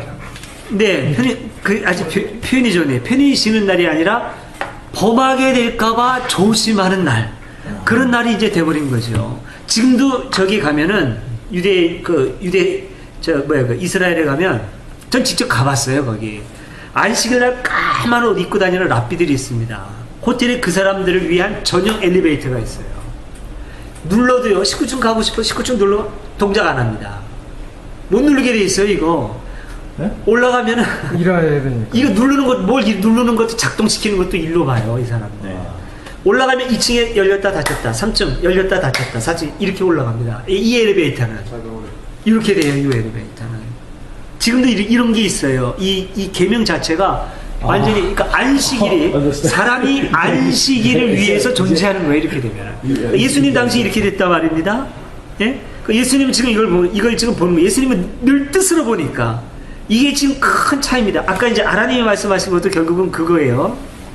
거꾸로 본다라고 하시는데 그 거꾸로 본다는 게 뭐냐면 문자에 갖고 있을 때 문자의 껍질을 깨뜨리는 거죠. 껍질을 뒤집어 가지고 의미를 보는 거고 이 바리새인이나 이런 사람은 문자 자체에 그냥 꽉 매여 있는 거예요. 일하지 말라. 그랬으면 일하지 말아야지. 감히 하나님의 계명인데. 근데 예수님은 그걸 보는 거예요. 왜 일하지 말라고 했냐? 그거를 좀 보라는 거죠. 니들 져야 살잖아. 니들 기계 아니잖아. 계속 일하면 너희들 죽잖아. 그러니까 니들 살리려고 지금 쉬라고 한 거야. 근데 지금 저 사람 죽어가. 살려야 되느냐 죽어야 되느냐. 상식이에요 이거는. 근데 이 문구에 꽉 매이면은 아니 일하지 말라는 말씀이 명백하게 있는데 성경에 이렇게 있는데 지금 오늘날 이 보수 기독교인들하고 똑같은 거죠. 이렇게 되는 거예요. 여기에서 예수님의 선언이 안식일하고 사람하고 대조하는 겁니다. 안식일과 사람, 예? 뭐가 목적이고 뭐가 수단이냐? 명백하잖아요. 사람이 목적이고 안식일이 수단입니다. 사람의 행복을 위해서 안식일이 수단으로 존재해요. 근데 안식일 지켜라 하니까 안식일이 위로 올라오고 사람이 수단이 돼버린 거예요. 이거 거꾸로 된 거죠. 마치 뭐하고 비슷하냐면 소피스트님이 미가한테 예쁜 아주 좋은 옷 하나 사주고 너 옷 이거 아빠가 비싼 돈 들여서 너 위해서 사줬으니까 깨끗이 잘 입어야 돼. 미가가 그 다음부터 친구들 못 만나. 친구가 손대면 길고 그래. 우리 아빠가 사준 옷인데 때 묻으면 어떡해. 친구도 다 잃어버리고 놀지도 못하고 손도 제대로 못 올려. 이거 기스날까봐. 이런 식이 되는 거예요. 지금 말하자면 이런 식으로 했단 말이죠. 예수님이 지금 와가지고 이걸 보는 거죠. 율법이 이렇게 됐네. 사람 완전히 얼굴 매고 있네. 이거를 뒤바꾸지 않으면은 사람이 죽는 거예요. 그러니까 그냥 뒤집어 엎는 거죠. 그냥. 네? 너희가 율법에 이렇게 기록되었다 하는 말을 들었으나 나는 너희에게 이르노니 팍 뒤집어 엎는 거예요. 그냥. 네? 눈에는 눈으로 이에는 이로 갚으려는 말을 들었으나 나는 너희에게 이르노니 원수를 사랑하고 팍 뒤집어 엎는 거예요. 그 모든 계명이 사람을 위한 계명인데 계명에 매여서 사람이 숨을 못 쉬니까 뒤집어 엎는 거죠. 이걸 문자로 보면은 죽일 놈이 되는 거예요. 감히 하나님의 말씀을. 근데 예수님은 완전히 왜곡된 거꾸로 된 이걸 지금 돌려놓는 거지 지금. 예. 목숨 내놓고 일을 하는 거예요. 뒤집는 게 아니라 제자리 찾게 하는 거예요. 그러니까 뒤집어진 거를 뒤집는 거죠. 제자리 찾아놓는 거죠. 그러니까 이 예수하고 종교로서의 유대교 오늘날 다시 그 껍질을 절대화하는 기독교하고는 완전히 다른 거예요. 기독교는 예수의 종교가 아닌 거예요. 이렇게 쌍생아. 예. 그러니까 예수도 그 당시 그걸 본 거죠. 예. 제가 지금 막 분노하고 화를 내는 것처럼 예수 이걸 보는 거죠. 이걸 보고 분을 못 참는 거예요. 이놈들을. 그러니까 성전을 막 뒤집어 엎고 막 이러는 모습으로 지금 나타나는 거죠. 이렇게 지금 한단 말이죠. 그럼 자, 아까 제가 안식일 얘기하다 이제 이렇게 됐는데 안식일은 딱 쉬는 거예요. 오늘날 주일날이 안식일이죠. 그러니까 이 얘기부터 우선 단계적으로 넘어가겠네요. 우선 그러면 왜 안식일을 토요일인데 주일날 쉬느냐? 이거 잘못된 거 아니냐? 안식교가 지금 주장하고 있습니다. 이거는 저는 안식교를 동의할 수가 없어요. 왜냐하면 예수님이 말씀하신 모든 것이 지금 구약에 대한 예수님이 자기 자신을 완성으로 해석하시면서 구약에 비뚤어진 것을 바로잡고 있죠. 재해석하고 있고. 제사가 중요한 게 아니라 여기도 나와요. 제사가 중요한 게 아니라 자선이 중요한 거예요. 제사를 통해서 회복시키고자 하는 것은 인간성이에요. 하나님과 인간의 바른 관계 회복이지 제사 의식 자체가 중요한 게 아니라 말이죠. 그래서 예수님은 율법을 완성시키러 왔다고 얘기하고 모든 왜곡된 걸 바로잡는 완성입니다. 근데 지금 예수님이 구약의 율법에 의해서 뭐 대속이라든가 이런 교리적인 차원이 아니라 어쨌든 간에 돌아가시죠. 그때가 금요일이에요. 금요일. 그리고 예수님이 안식일 그날 무덤에 있는 거예요. 말하자면 이것도 바로 이 사람들의 이런 의식들, 초창기 사람들의 안식일 날은 쉬어야 된다고 하는 의식의 반영일 수 있어요.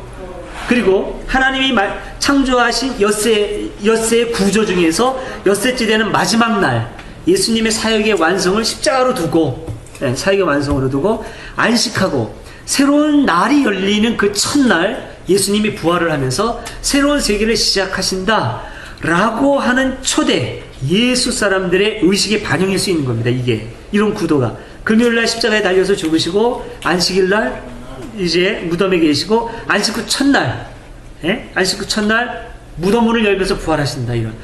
이런 의미, 우리가 예수님이 구약의 완성이요 새로운 세상을 여신다라고 하는 의미를 따라간다면 바로 그날을 주일로 삼고 안식이라고는 이제 달라지는 거죠. 안식일을 계승하지만 안식일의 정신을 계승하지만 새로운 세계를 여는 기독교 세계를 열면서 안식 후 다음날 예수님의 부활을 기념해서 새로운 세계가 시작된 그날을 주일로 해서 기념하는 그거는 좋아요. 다만 안식일의 중요한 정신이 사람이 쉬어야 살지 요거는 놓치지 말자는 거죠. 구약의 의식은 드리지 않는다고 할지라도 그런데 의식도 의미는 있습니다. 여러 가지로 하나님을. 근데 그거를 우리는 의식의 형식은 버렸지만 중요한 정신은 이어가는 거 아닙니까?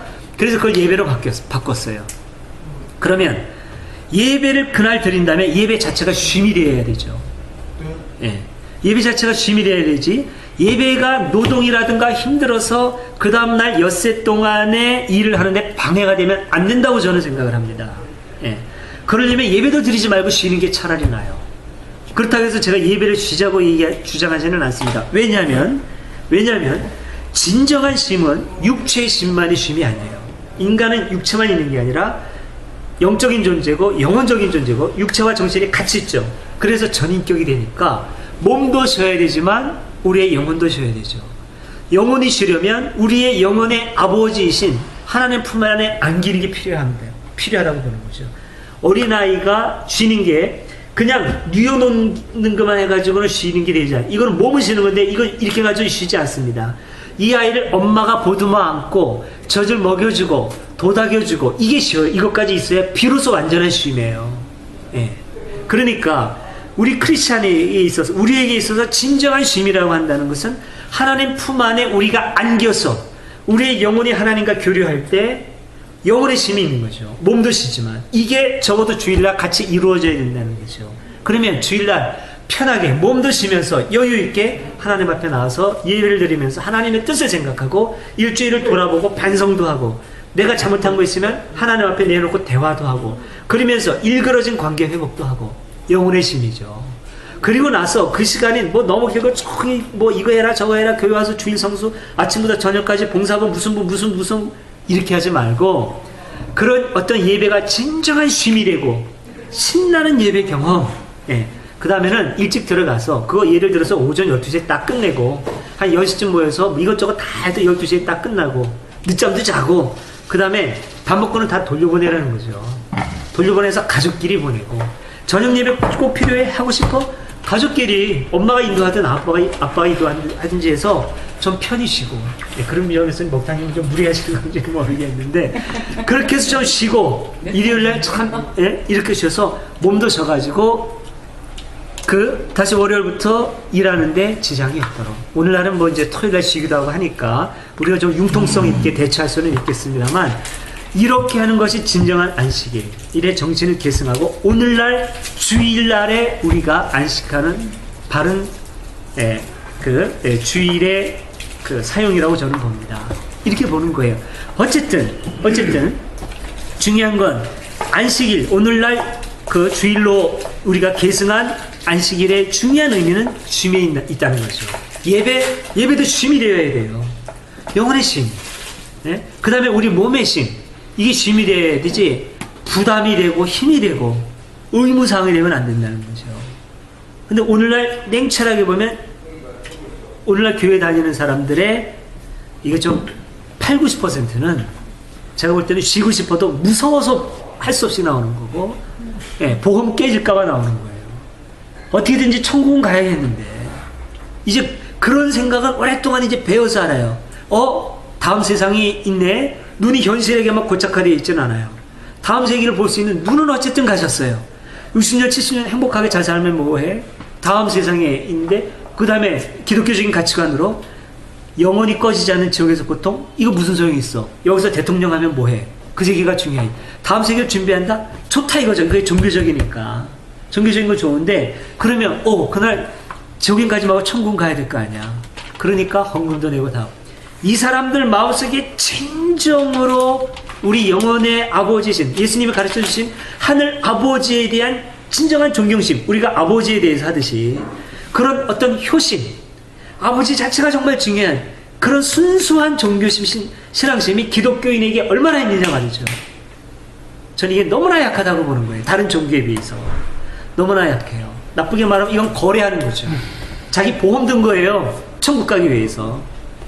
정말로 중요한 건 내 구원이고 내가 천국 가는 것이 하나님이 중요한 거 아니거든요. 이거 어떻게 기독교인이냐고 인정하느냐 말이죠. 이거는 저는 진정한 기독인, 예수인이라고 인정할 수 없다는 거죠. 진정한 예수라고 한다면 이걸 봐야 돼요. 이 선언. 이건 정말 휴머니즘적인 선언이에요. 인간 대해방의 선언입니다. 안식일, 이 절대화된 율법 중에서도 가장 절대화된 안식일을 사람하고 딱 비교하면서, 더군다나 2000년 전입니다. 2000년 전이에요. 안식일하고 사람하고 누가 더 중요하냐. 모든 사람이 안식일이라고 하는 절대 계명에 대해서 인간은 꼼짝 말아야 해요, 복자. 근데 이거를 팍 뒤집으면서 사람이 안식일을 위해서 있는 것이 아니라 안식일이 사람을 위해 있다. 이 뭡니까? 인간 대해방의 선언이에요. 이거 휴머니스트 아닌가요? 이 예수 휴머니스트 아닙니까? 종교인이에요? 종교적인 냄새가 여기 어디 있어요?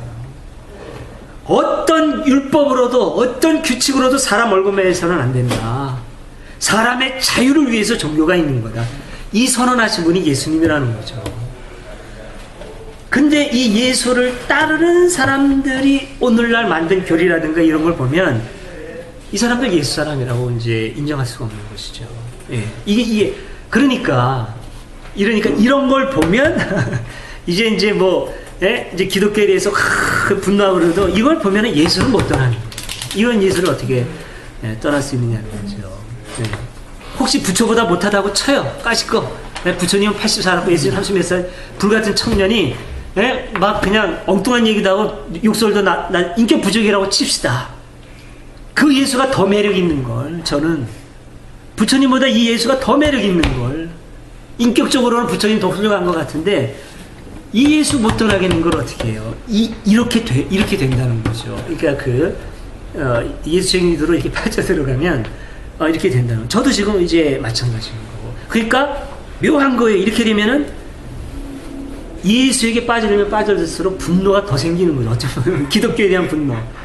아니 도대체 이런 예수를 어떻게 이렇게 만드느냐 말이죠. 이거는 완전히 그냥 누에고치처럼 꽁꽁 붙들어 매가지고 지네들 멋대로 만들어 놓은 이런. 금간의 예수 생각나. 우리 결론은 그래서 우리 마누라가 다니는 교회의 목사가 그렇게 만드는 목사다 이거예요. 그래서 제가 사입이라고 그러고 제가 이렇게 열불이 나는 겁니다. 이 구절 가지고요. 제가 초등학교 친구 따라서 4학년 다녔나? 그때부터 지금까지 한 번도 이런 내용의 이런 주제를 가지고 설교 들어본 적이 없던 것 같아요. 교회에 도움이 안 되니까. 네. 근데 예수, 그러니까 무슨 물론 딴 데서도 그렇지만요. 예수님 보면 굉장히 이렇게 그러니까 그때 지금 생각해보면 제가 처음엔 이해가 안 갔어요. 뭐냐면 어떻게 보면 이렇게 해석하는 게 당연한 거 아니야? 그잖아요. 네네. 당연한 거 같은데 이게 뭐야? 이게 요즘 세상에서는 너무 당연한. 근데 그때 얼마나 이런 게 굳어져 왔으면은 그러니까 제가 볼 때 그게 더 중요한 것 같아요. 뭐냐면 도무지 우리가 얼마나 그놈의 70년대 반공 논리 해가지고 무슨 공산당이 싫어해가지고 그 조작부터 해가지고 그거. 근데 저 지금도 그게 있어요. 그러니까 얼마나 정말 그랬으면 제가 전에 그때 뭡니까 미문화원 방화 사건이 김부식인가요? 문부식. 예, 그 사람이 출판사를 냈어요. 뭔가 하여튼 출판사를 내가지고 그걸 보고서 그 사람 어떻게 메일을 가지고 그 쪽집을 나도 그때 안 그랬는데 당신 참 나 굉장히 좀 위험하게 봤다. 근데 지금 와서 생각해볼까 당신 참 아는 사람이었다. 나 지금 굉장히 시간이 지났지만 나 이제 사과를 한다는 제가 매일 하는 분도 있어요. 그러면 이게 그래서 이거 뭐 전 예수를 보기보다는 그때 유대가 그렇게 빡빡했구나. 얼마나 빡빡했길래 도무지 이걸 갖다가 새로운 해석이라고 2000년에 그리고 그때 다른 데서도 굉장히 이렇게 좀 이렇게 증거 같은 이렇게 다양한 해석들을 지금 하는 게 아니라 무슨 왕의 해석부터 해가지고 다 그런 거에 많았겠죠. 왕의 해석하면 그게 법이고, 율법 학자들이 하면 그게 법이고 그랬겠죠. 그런 거, 제가 볼 땐 예수 이거보다도, 그러니까 저는 지금도 보면은 지금 저한테 이런 게 많은 것 같아요. 우선 제가 할 얘기를 좀 계속 해볼게요. 그러니까 이 대선언에 비해서 그 뒷부분, 아까 용인님이 말씀하신 사람의 아들은 또한 안식일의 주인이다. 이거는 연결되는 내용이지만 의미상으로 볼 때는 너무나 안 어울리는 듯한 느낌이 안 드시나요? 어떤 휴머니즘의 대선언, 그 사람의 대자유를 다 선언한 그 예수님이 자기 자신에게로 화제를 확 돌려가지고 그러니까 결국은 나야. 이거는 조금 이상하지 않나요? 이건 어떤 조직의 얘기일 가능성이 크다는 거죠. 조직의 얘기일 가능성이. 그러니까 여기에서는 물론 이렇게 선언한 예수님의 의식, 그 굉장한 그 대자유의 선언이고 우리가 받아야 되는 거죠. 그래서 이제 예수님의 이 그 방향을 해서 예수님이 가리키는 이 방향을 보고 저 나를 봐라 해서 달을 딱 봐야 되는데 이 손가락 덕분에 달을 본 거 아니에요. 얼마나 위대합니까? 그러니까 이 손가락이 그다음부터 너무나 소중한 거예요. 그러니까 다시 손가락을 보라로 되는 거죠. 이게 말하자면은 그런 점에서 이 손가락은 위대하다. 달을 놓고 또 다시 손가락을 볼 수 있는 그런 형식이라고 저는 봅니다. 사람의 아들은 안식일의 주인이다. 그러면 도대체 어떻게 되려는 거냐? 그럼 안식일의 모든 것을 넘어서는 어떤 인간 대해방에서 다시 그 모든 것 위에 그래서 다시 예수님에게 굴복해야 되고 결국은 무언가 사람들이 매여야 될 그 무언가가 생기는 거네요. 이 사람들은 지금 예수님이 너무나 좋으니까 그게 신이 나는 건데 예수님이 정말 이거를 원했겠느냐는 겁니다.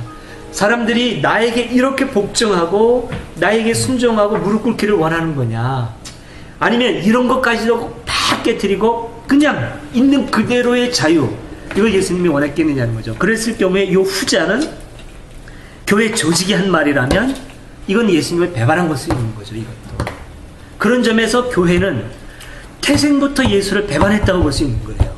그럴까요? 네. 그러니까 보네포 목사님이 하는 얘기가 바로 그겁니다. 예수는 새로운 종교를 원하지 않았다. 예수님이 원하는 것은 새로운 삶이었지 새로운 종교가 아니었다. 그러니까 새로운 종교를 만든 것은 예수님을 배반한 짓. 이렇게 본다면 기독교는 태동부터 잘못된 거죠. 어떤 점에서는 안티들의 얘기가 그런 점에서는 일리가 있는 거예요. 기독교는 아예 그냥 싹 다 없어지고 완벽한 휴머니즘의 세계가 이루어질 수 있다면 그게 어쩌면 예수님에게 가장 가까울 수도 있어요. 그런 점에서 저는 휴머니즘에 깊이 몰입되어 있는 안티들이 예수님에게 가장 가깝다는 생각도 들어요. 다만 제가 그들에게 얘기하고 싶은 점은 뭐냐면은 그것조차도 귀족주의라는 거죠. 그거는 너희들처럼 모든 것을 속속들이 다 깨트리고 알 수 있는 소수 엘리트가 할 수 있는 거지. 무교회주의, 교회 없이도 완전히 그건 함석헌, 누굽니까? 김규신 이런 사람들이나 할 수 있는 거지. 지네들이 할 수 있다고 해서 모두가 다 무교회주의 안 되는 거예요.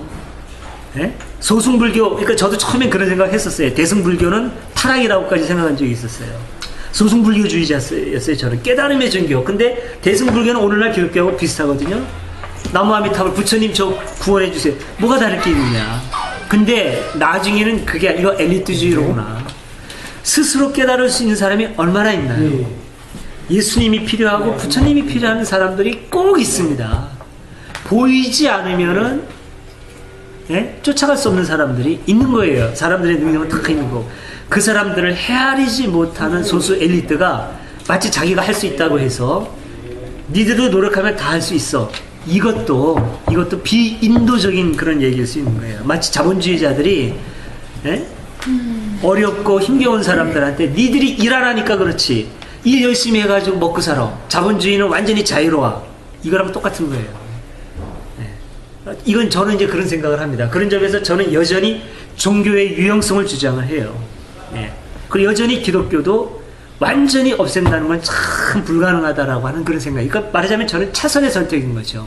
어떻게 하면 기독교를 예수의 정신이 되살아나는 종교로 이미 만들었으니까 그 종교로 갈 수 있겠는가?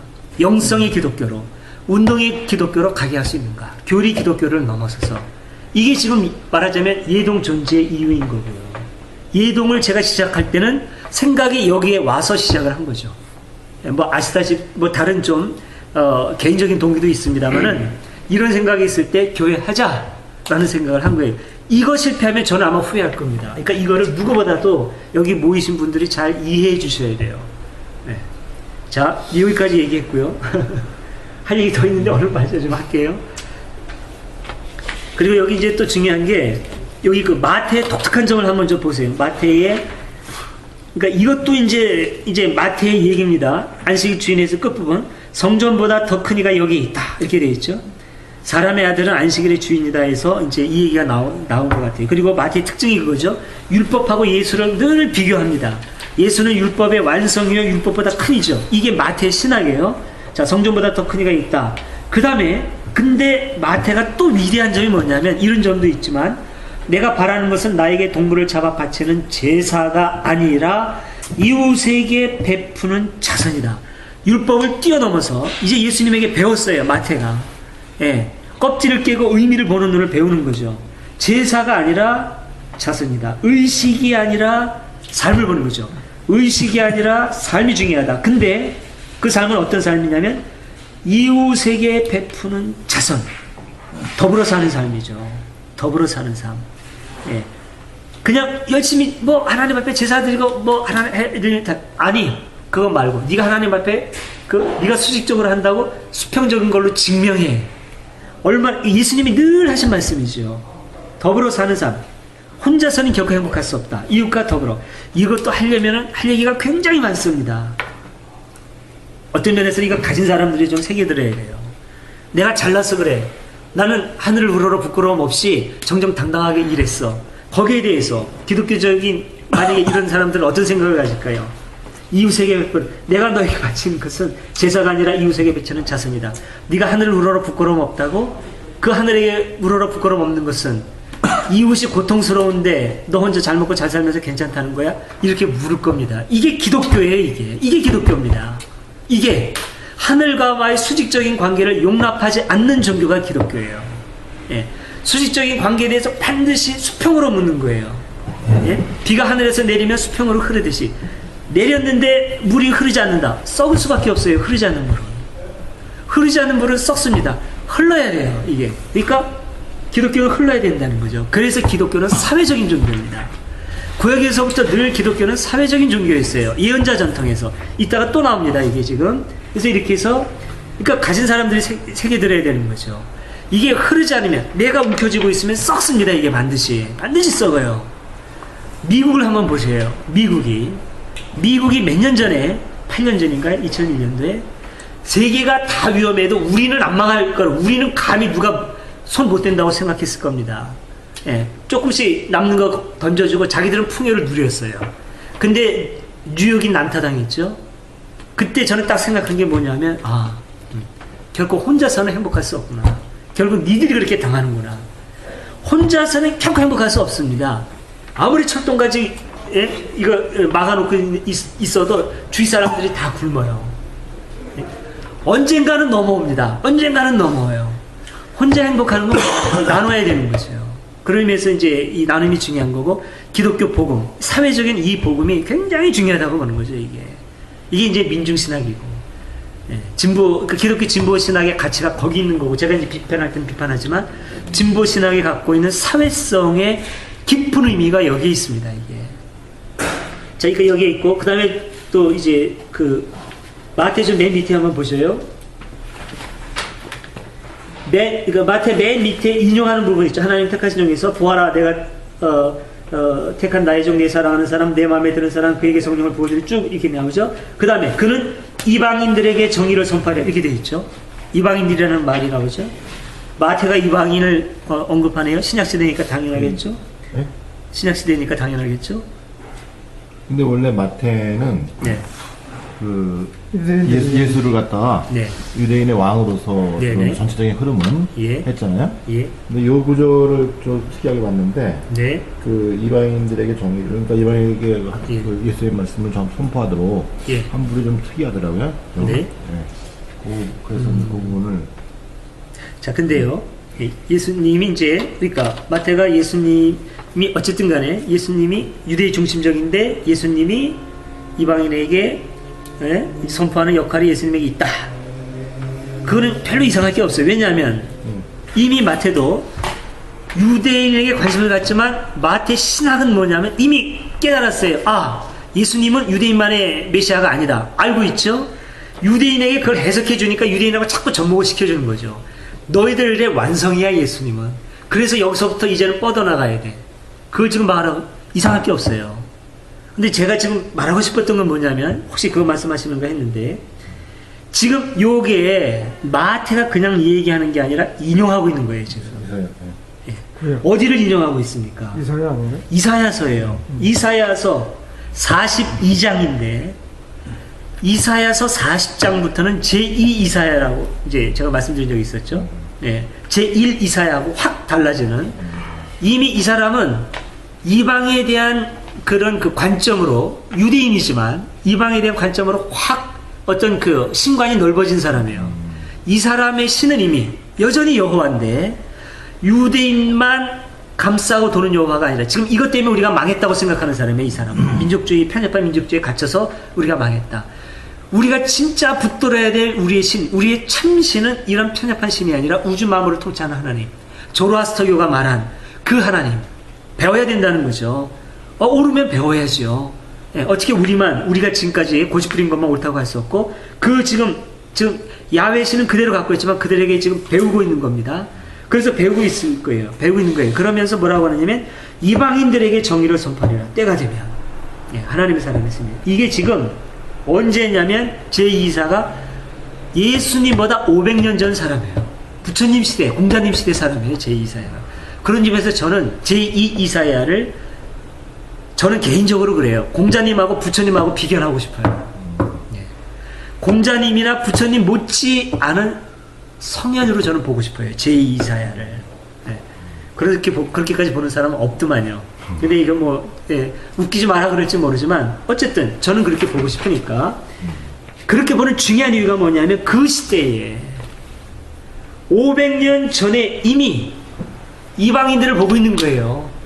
유대교 안에서 언젠가 우리가 때가 되었을 때, 그 예수님까지 생각을 못할 수도 있는 거죠. 언젠가 때가 되었을 때 우리 하나님의 사람들이 해야 될 역할은 전 세계로 뻗어나가서 우리만이 아니라 모든 인류가 함께 하나님의 복을 누리고 정의와 평화가 넘치는 세상, 어린 양과 사자가 함께 풀을 뜯는 세상. 이건 큰 비유 아닙니까? 가진 사람 못 가진 사람이 그냥 공평해지는 거예요. 힘을 가진 사람과 약한 사람, 착취하는 게 없어지는 거예요. 말하자면 마르크스가 20세기에 이해했던 공산주의 사회가 이루어지는 거죠. 얼마나 위대합니까? 부처님보다 못할 게 어디 있어요? 공자님보다 못할 게 어디 있고. 잠깐만요. 그러면 그 제2사야라는 인물이 지금 굉장히 위대하다고 말씀하시는데, 네네. 제가 좀 이해가 안 가는 게요. 네. 그게 맞으면 그 유대교라는 것 자체가, 유대교라는 것이 맞으면 그 민족에 매여 있었는데 이 사람이 그렇지 않은 생각을 해서 위대하다고 그러는 겁니까? 그렇죠. 예, 예. 그 벽을 뛰어넘는 것이요. 예, 유대교의 지평을 확 넓은 거고, 그때 만약에 사람들이 이사야의 메시지를 제대로 읽었다면 예수님은 없었을 가능성이 있어요. 그 이사야가 예수가 됐을 수 있는 거죠. 그런 점에서 저는 이사야는 예수의 선배고 뿌리라고 보는 겁니다. 이사야 이전으로 올라간다면 아모스까지. 그래서 저는 예수 운동의 기원을 기원전 8세기로 봅니다. 아모스 시대부터.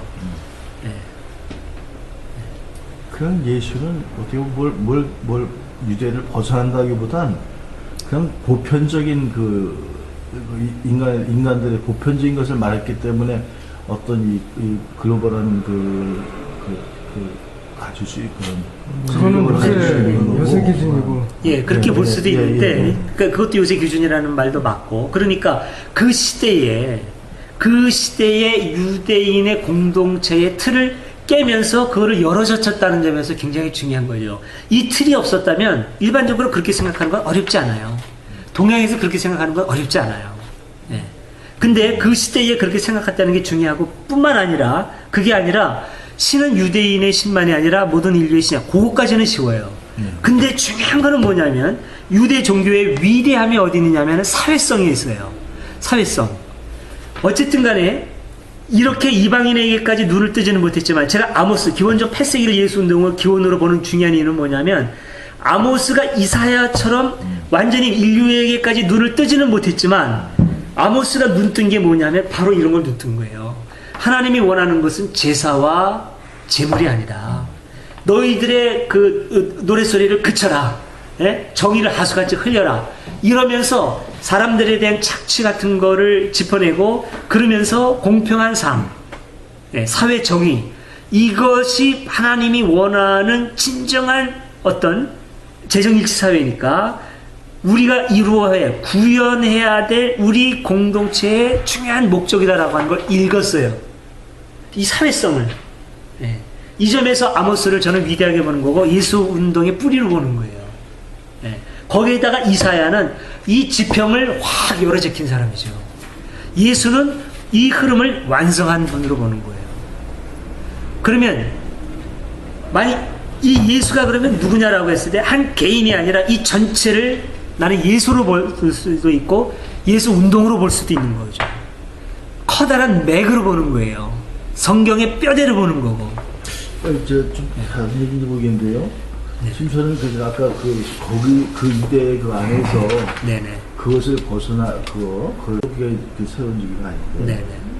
그거는 맞으면 제가 어떤 뭐의 레벨을 얘기할 적에 네. 얘기를 하는데 그 누굽니까? 줄리안 여기 있습니까? 저기 지저스 크라이스트 축구 사람 된 사람. 모르겠어요. 그 사람이 17살 때 만들었거든요. 네네. 왜냐면 그 영국이라는 그 바탕이 그러니까 그 음악 그래서 제가 그때 그런 중에 제가 어떻게 17살 때 저런 걸 만들어? 근데 뭐냐면 그레이드가 다른 거예요. 바탕 그레이드가. 거기서 좀 뚝뚝 나가고 우리 여기서 아주 월등히 뛰어나가고 해봐도 이게 차이 격차가 나는 거죠. 네네. 그러니까 제 얘기 뭐냐면 여기서 그 생각을 벗어난 거하고 이거 지금 위라고 말씀하셔서 전 그렇지 않다고 제가 지금 반론하는 거거든요. 이거 여기서 아무리 위대해봤자 그것을 벗어난 거하고 이걸 그렇게 볼 게 있냐? 예, 그러면 그렇게 봐도 돼요. 그렇게 봐도 근데 그게 안티 논리예요. 위대할 거 하나도 없어요. 오늘날 예수 위대할 거 하나도 없고 어린애도 예수 이상이 될 수 있어요. 그러니까 자유로워도 돼요. 예수를 그런 점에서 완전히 기독교를 떠나도 되고 그런 점에서 기독교 별 볼 일 없네. 뭐 그래도 괜찮아요. 그래서 솔직히 그러니까 제가 여러 번 비유 드는 게 피타고라스 오늘날의 관점에서 보면 그 사람 아는 거 별거 아니에요. 아무것도 아니에요. 삼각형, 직사각형, A 제곱 플러스 B 제곱 이 사람이 만든 가장 위대한 게 요거예요. 요거 중학생만 되면 다 알아요. 피타고라스의 정리. 네, 피타고라스의 정리. 피타고라스 매일 거 하나도 없어요. 근데 그래도 피타고라스는 위대한 겁니다. 왜냐하면 오늘날이 아닌 그 시대에 그걸 봤다는 게 위대한 거예요. 아니 그러니까 저는 뭐냐면 그 시대에도 네. 그 사람이 그 유대 그 안에서 네. 그 사람들이 물론 그 민족들이 그런 생각에 젖어 있는데 이 사람이 그렇지 않은 거 뭔가를 뛰어넘는 생각을 했다는 건 저도 인정을 하는데 네. 그 당시 만약에 그 바깥 사람의 입장에서 봤을 적에 예. 이것도 과연 그만큼 그렇게 위대하다고 볼 수 있는 거냐 하는 얘기죠, 제 얘기는. 동양 같은 경우. 그러니까 동양의 아니 그때 당시로서는 네. 바깥 사람이 봐줄 수도 없었고 예를 들어 볼게요. 만약에 예를 들어 봐가지고 지금 이제 제가 무슬림이라고 쳐요. 같은 무슬림인데 아니 그냥 지금 여기에서 테러리스트가 무슬림 테러리스트가 자기가 그렇게 순교를 하면 당연히 천국에 갈 뿐만 아니라 천국에서 수많은 미인들의 온갖 수종을 들이면서 행복하게 산다고 생각을 해요. 기꺼이 죽을 수 있죠. 그까짓 거 아무것도 아닌 거 당연하죠. 그렇죠? 묵군님 그거 아무것도 아닌 거 알고 있잖아요. 당연히 알아요. 아무것도 아니에요. 근데 어느 날 그 무슬림 테러리스트 중에서 묵고님이 아니라 소피스트님이 아니라 묵고 그 안에 살고 있던 무슬림 테러리스트가 그 생각을 했어요. 예? 생각을 했을 뿐만 아니라 말을 하고 실천을 해요. 그래가지고 그 사회에 목소리를 내가지고 변화를 일으켜요. 그거 안다는 것 자체를 놓지 말고 그 삶을 보세요. 이거는 비교할 수가 없는 겁니다. 알고 있다고 해서 그렇게 할 수 있어요. 그리고 더군다나 지금 아는 건 당연하죠. 서로 이렇게 알고 있으니까. 근데 그 세상에서 혼자 그걸 깨달아요.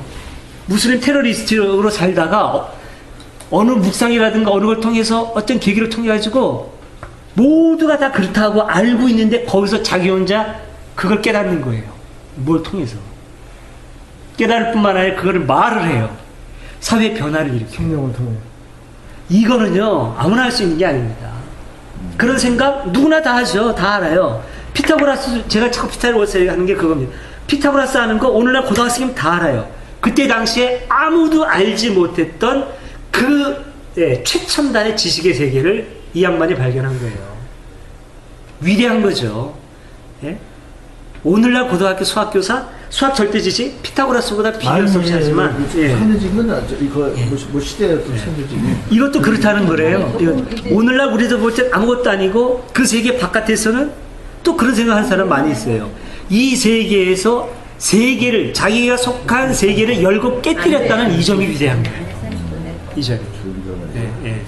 저기 미가의 이치는 어느 정도 속해 있나요? 네? 예수 운동에서 미가의 이치. 아모스가 이제 원조인데 미가는 이제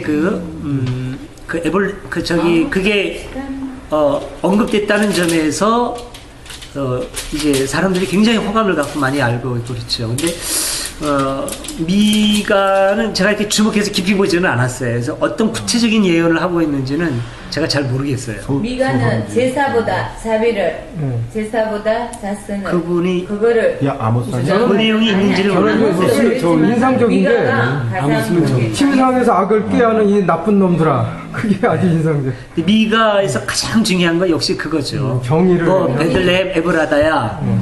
너에게서 그 예수님이 이제 지금 다 기억을 못하겠네요. 예수님이 태어날 건데 그의 근본은 상고의 태초이니라. 이런 것들이 말하자면 보수주의자들한테 굉장한 확신을 심어주는 구절이에요. 구약이잖아요. 어쨌든 구약인데 베들레헴 에브라다야 너에게서 또 위대한 힘이라고 하는데 그의 근본은 상고의 태초예요. 예수님의 기원이 태초라고 하는 걸 심어주는 확고한 그런 말씀으로 예언의 말씀을 이 사람들은 받아들이죠. 저는 확신을 주는. 그거는 이제 생각을 안 하고 어렸을 때부터 들은 얘기인데 예우고 식사 성구 밥 먹으려면 그거 해야 되고. 미가에서 가장 중요한 구절은 기독교인 열반한테 물어보면 7, 8번 그거 네, 맞아요. 근데 이제 저는 이제 그거는 중요하지가 않고 침상에서 악을 꾀하는 자들아 그거를 보고서 그랬어요. 예, 저 한 가지만 더 할게요. 죄송합니다. 누가에 한번 보죠. 누가에 아까 이제 마태 다 했습니다. 누가의 특별한 점을 한번 보죠. 역시 누가도 마르코를 다 베끼는데 누가의 특별한 점은 어디냐면 밑에서 한 10번째 줄을 보세요. 그 안식일에 이제 예수님이 묻는 장면입니다. 오그라든 손을 펴주는 일을 하시면서 뭐라고 말씀하시느냐면은 마가에는 또 그런 부분이 이제 명백하게 나와 있지는 않아요. 안식일에 착한 일을 하라고 하였느냐, 악한 일을 하라고 하였느냐, 사람을 살리라고 하였느냐, 죽이라고 하였느냐, 이렇게 묻는 걸로 나오죠. 마가에는 뭐라고 나오나요? 안식일에 착한 일을 하는 것이 옳으냐, 악한 일을 하는 것이 옳으냐, 사람을 살리는 것이 옳으냐, 죽이는 것이 옳으냐, 이렇게 묻죠. 여기서 하느냐? 네.